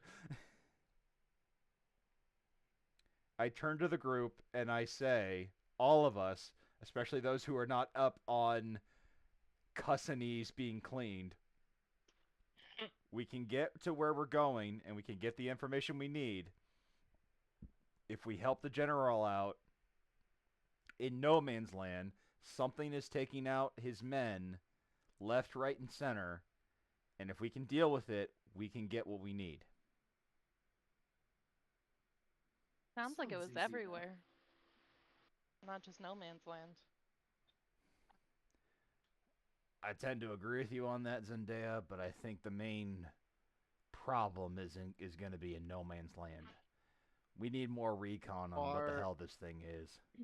Okay, wait. So I was distracted. Let's metagame a second. Okay, what is our goal for this guy? What are we trying to do? Our goal is to find out what's killing his men in no man's land, or what's killing his men in general. Or Take disappearing his care of men. that. Take care of that, and then we can get to where we need to go. Do we have a cardinal direction on where to head, or are we just kind of winging it? It's a location called No Man's Land, which I believe is to the south. I don't want to correct. That is incorrect. Sorry. but I assume it's That's okay. opposite of wherever the Sith are. Is it Or to in the the west? same direction as the Sith. Okay, so here's where things get a little weird. Oh, They haven't been? Sure. So, think about it from World War I terms. Where is no man's land? In between Already the two Between the lost trenches. two armies. In between the two trenches. so in lost. between the two in between the two trenches. So, in between the two bases. If you find a Republic base, directly opposite that, there should be a Sith base, and in between that should be no man's land, the place that nobody should be able to cross. World War I rules, right? Right. I find that corporal. Well, Okay, let Cedric explain everything first, and then we'll move on. That's fine. Oh, sorry, I Nope, thought you were nope, done. Nope, Zeta finds the corporal. Hello, what can I do for you? God damn it. First, Christ. tone it down about 5 steps. I can't do that, ma'am. He has no ears. Is he deaf? No. Yeah, I was about to say like is he autistic? Like what the fuck? I just can't control my volume, sorry, ma'am. Alright. Where's the Sith camp? Where's no man's land? Where have people been disappearing? Okay, those are 3 separate questions. I'm gonna need a second. I unclip my universal translator, put it on him, and hold my hand over his mouth and go talk. Jesus Christ. Okay. The Suicide Squad tag is really sticking to this group. I just want everybody to know that. No, so since Ned got his ping on a saber, he's trying to do things as quickly as possible. This is the most effective tactic that he can think of. Instead of annoying, frankly, everyone here, he clamps the universal translator so at a normal volume, hand over the mouth, and just like pokes his head twice in like a think manner. Just think what you're trying to say.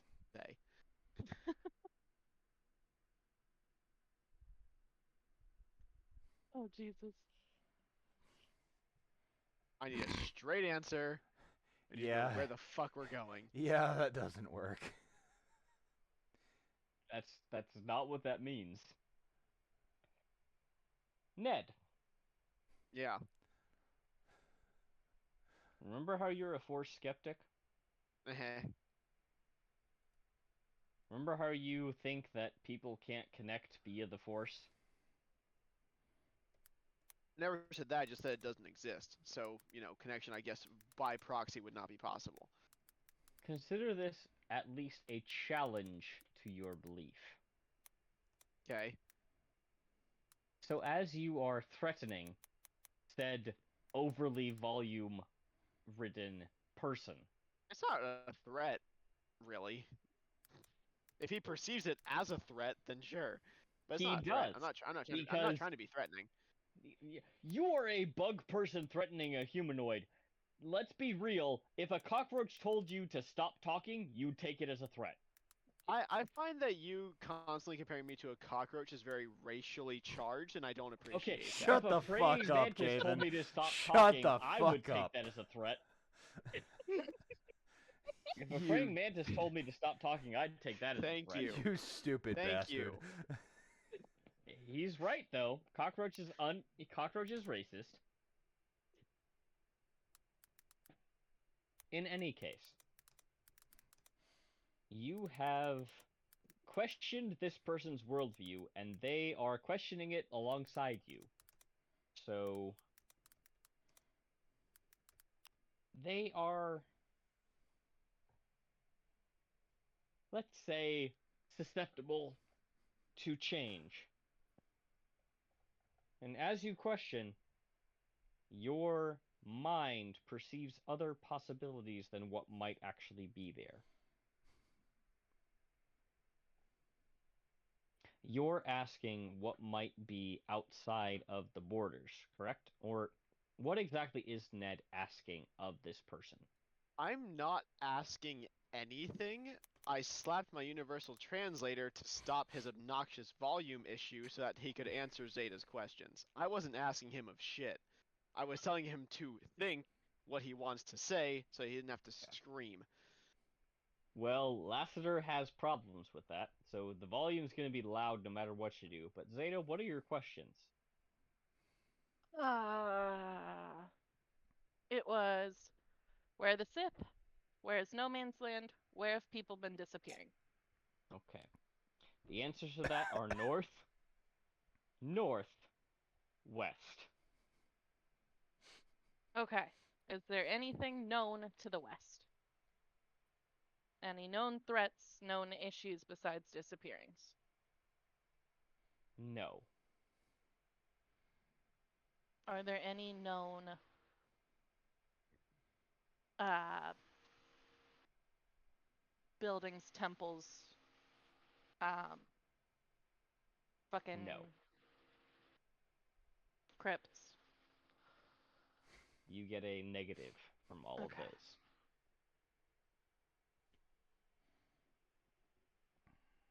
All right. At this point, I would actually call a meeting of the four of us. And I At- thank at the which- corporal and tell him to go on his way. Before he does, I unclamp my translator, put it around my neck, put a very gentle hand on his shoulder, and go, I'm sorry, but you are quite loud. That was the easiest solution I could find. You are a good man. Go about your duties. I put my entire hand on the corporal's face and literally push him away. Before he leaves, Krat does give him this business card. No, What Jesus. the fuck? Oh my god! No! But just hands him the business card. Like, there you are, and then that's it. Oh my I God. fucking hate Krat. I so fucking hate there. Krat. In case you ever need to talk. Or not. Or not, and I'll just talk in your fucking brain. Oh my god. do you have paternal issues? Please What's- come to me. What's your sex life It seems like? your Please tell problems me. Stem from your mother. Please tell me about Do your you sex feel life. sad more than the average individual? Oh my Come fucking to god. me. As Freud once said, if it's not one thing, it's your mother. Yeah, no kidding. I turned to the group, and after getting all this information and stuff like that, I go, okay, if we want to get to where we're going, we're gonna need to help these boys out. Is there any way we can do some recon on what the fuck's taking his men?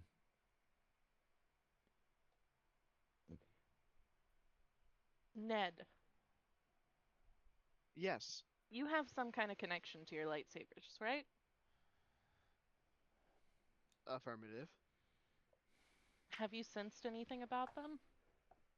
I just point to the west. Okay. Alright. So that's the direction we need to go to figure out the disappearances anyway. I have a mechanics question. Oh no. Like a game mechanics question? Yeah. Yeah, I like would, a I would game imagine like a mechanics game question. mechanics. Okay. Yeah. So, Cedric, you said that we got 10 XP right from the last session of just like running around the That's Jedi correct. Temple. So, the only reason I'm at is like, when would we be able to spend that? Because Whenever you would like. Oh, okay. Because and I kind of want to ask as just like a someone who hasn't really played this. Would it be worth it in this situation for me to take the force power sense? As in, like, Krat's like, actually, I've been wanting to try something out, and like can like sense for, like where we need to go or who we're looking for or anything like that. I just don't really know the mechanics of it specifically. So if I may be of help here, Go for it. it's up to Cedric when you can spend XP. But if you are Mhm. looking for something specific, I would look at the Force Power Seek. Yep. Because that has no range limit, and you can just be like, I'm looking for this thing, and you'll get a compass point direction is- going somewhere. It is literally the video game equivalent of put this on my give me a marker across quest, the map. like quest Yeah. marker. Like Yeah. it's like a quest marker. It's So do essentially you- is this my active quest marker? Yeah. Pretty much. Do you guys think that it would be worth it to take that? Because Yes. I think that at least like the first level of it or something. Yes, for If especially for you. Yeah. Are you going to buy that now? Well, would we have had a chance to buy it? I guess is Yes, another question. because you had that entire section on the ship, which was you guys spending XP if you would like to do it. Okay. Can I retcon to say that I did purchase Seek then, just the basic level of it? Go for it. Gotcha. Okay, so I'm gonna go Okay. ahead and get that. Can I use that to find out where we need to go in this instance? Absolutely. Roll a force power check. I can do that. Oh, can you? I have those. Wow. Barely. Good job. I fucking quit. Jesus Christ. Hey, Krat, Mm-hmm. would you like to go to the northwest?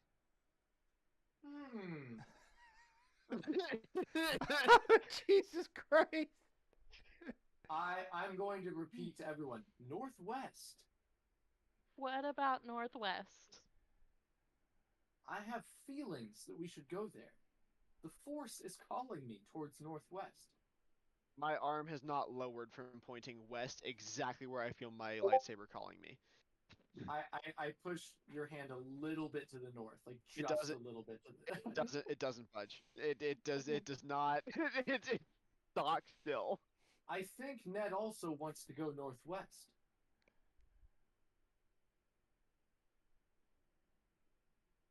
My arm does Okay. not move.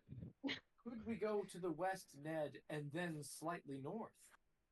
That would be good. Yes, I would like that. So we We need can to go go west first, west. as long as we end up northwest. Whatever Life is about happens, the journey, you know. whatever happens after the West, I don't care. Odo regrets leaving his cell.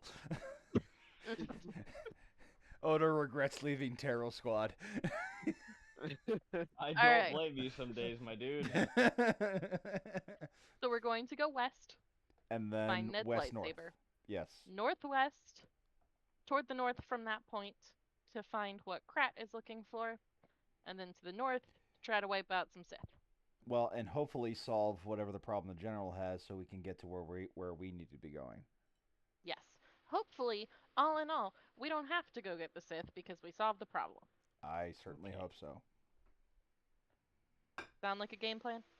Works for me. Javen? Yeah. Is there a perception skill in this tree? Sorry, I've had a couple drinks and I need to be reminded. In There what? is. As far as like character skills? There's Yeah, vigilance. I need just. Oh yeah. Okay, Yeah, yeah, no, okay. yeah, vigilance yeah, and there's perception. perception. Vigilance and perception. It's, I it's would perception. like a perception check from everybody, please. Excellent. What's the Difficulty? difficulty? Add it, yeah. Add This it is going to be a 2 difficulty check. Oh, Oh shit! God damn. Well, I was gonna ask why Zeta's so perceptive. But Me, you're a me and seeker, so- Zendaya are on Yeah. top of this shit. I mean, I'm kind of there, but I'm too focused on my lightsaber to really hone in, I guess. I'm Okay. just hoping that guy comes to a therapy session. Is Krat trying to Krat. start like a small business? Welcome to Krat's Circle. Welcome to Krat's Circle. I'm here to help. Oh my god. Krat Jesus is Christ. currently distracted by the conflicting feelings surrounding this planet. That's fair. Tython is originally a planet where the Jedi Order was founded, and thus there are some peaceful ideals in the, if not the soul of this planet, perhaps the historical record. And Krat is reconciling that historical record with the current conflicting force feelings that this planet has. For the rest of our trios,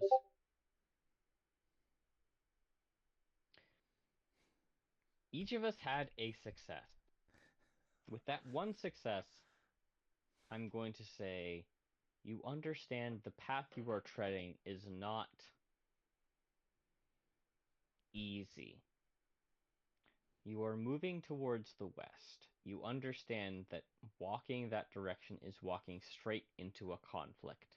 For those of us with 2 successes, you understand this is not going to be a fun time for anybody. For those of us with a triumph, get your weapons ready, and good luck. Nice.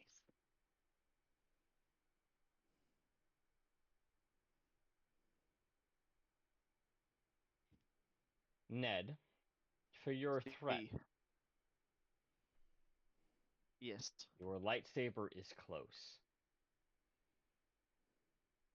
I let everyone know, and also like, because I assume like when we are ready and we start walking, Ned would tell everyone if they didn't know already that like I do feel my lightsaber. Obviously, I will let you know as it's getting closer, and then as soon as it does feel like it is getting close, I make sure to slow my pace and let everyone know that it's close. For Because Zeta honestly, and Odo, because they also had threats. because This doesn't I- feel good. It's not an ambush, but it doesn't feel good. yeah, I think as far as like the force reaching out through my lightsabers, I feel like if someone dies on the battlefield, I don't feel it, if my lightsaber is on a planet, I'll feel like a very like light pull to it. But if it's being actively used by not its owner, that's when all of my alarms go off, and that's when I can like, okay, no, wait a minute. So I would definitely let everyone know that we're getting close to Odo who we're has going his after. And rifle at the ready. Like he's not pointing in any general direction, but he's just kind of scanning as he walks by. yeah, Okay. Ned is still overrobed. Has his hilt in his hand, but he is still overrobed and trekking. I like to think more flavor for why Crap failed is because he just never expects combat ever. Valid. Quick check-in. We can talk it How- out. How are we all Basically, yeah. feeling? I'm good. My absolute limit is like 11:45.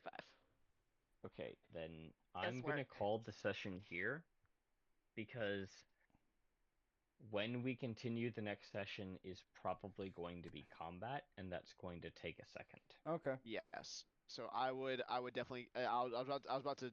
Yeah, I was about to do the same thing. Like, yeah, just check Yeah. in, see how everyone's feeling. Yeah. I think that's a good call. Thank you guys for playing with me. I am so glad we got to Typhon and we got to where I kind of wanted us to go. I will write from here, but What is our Oh my God, experience? What is our experience for the game? 15. Okay.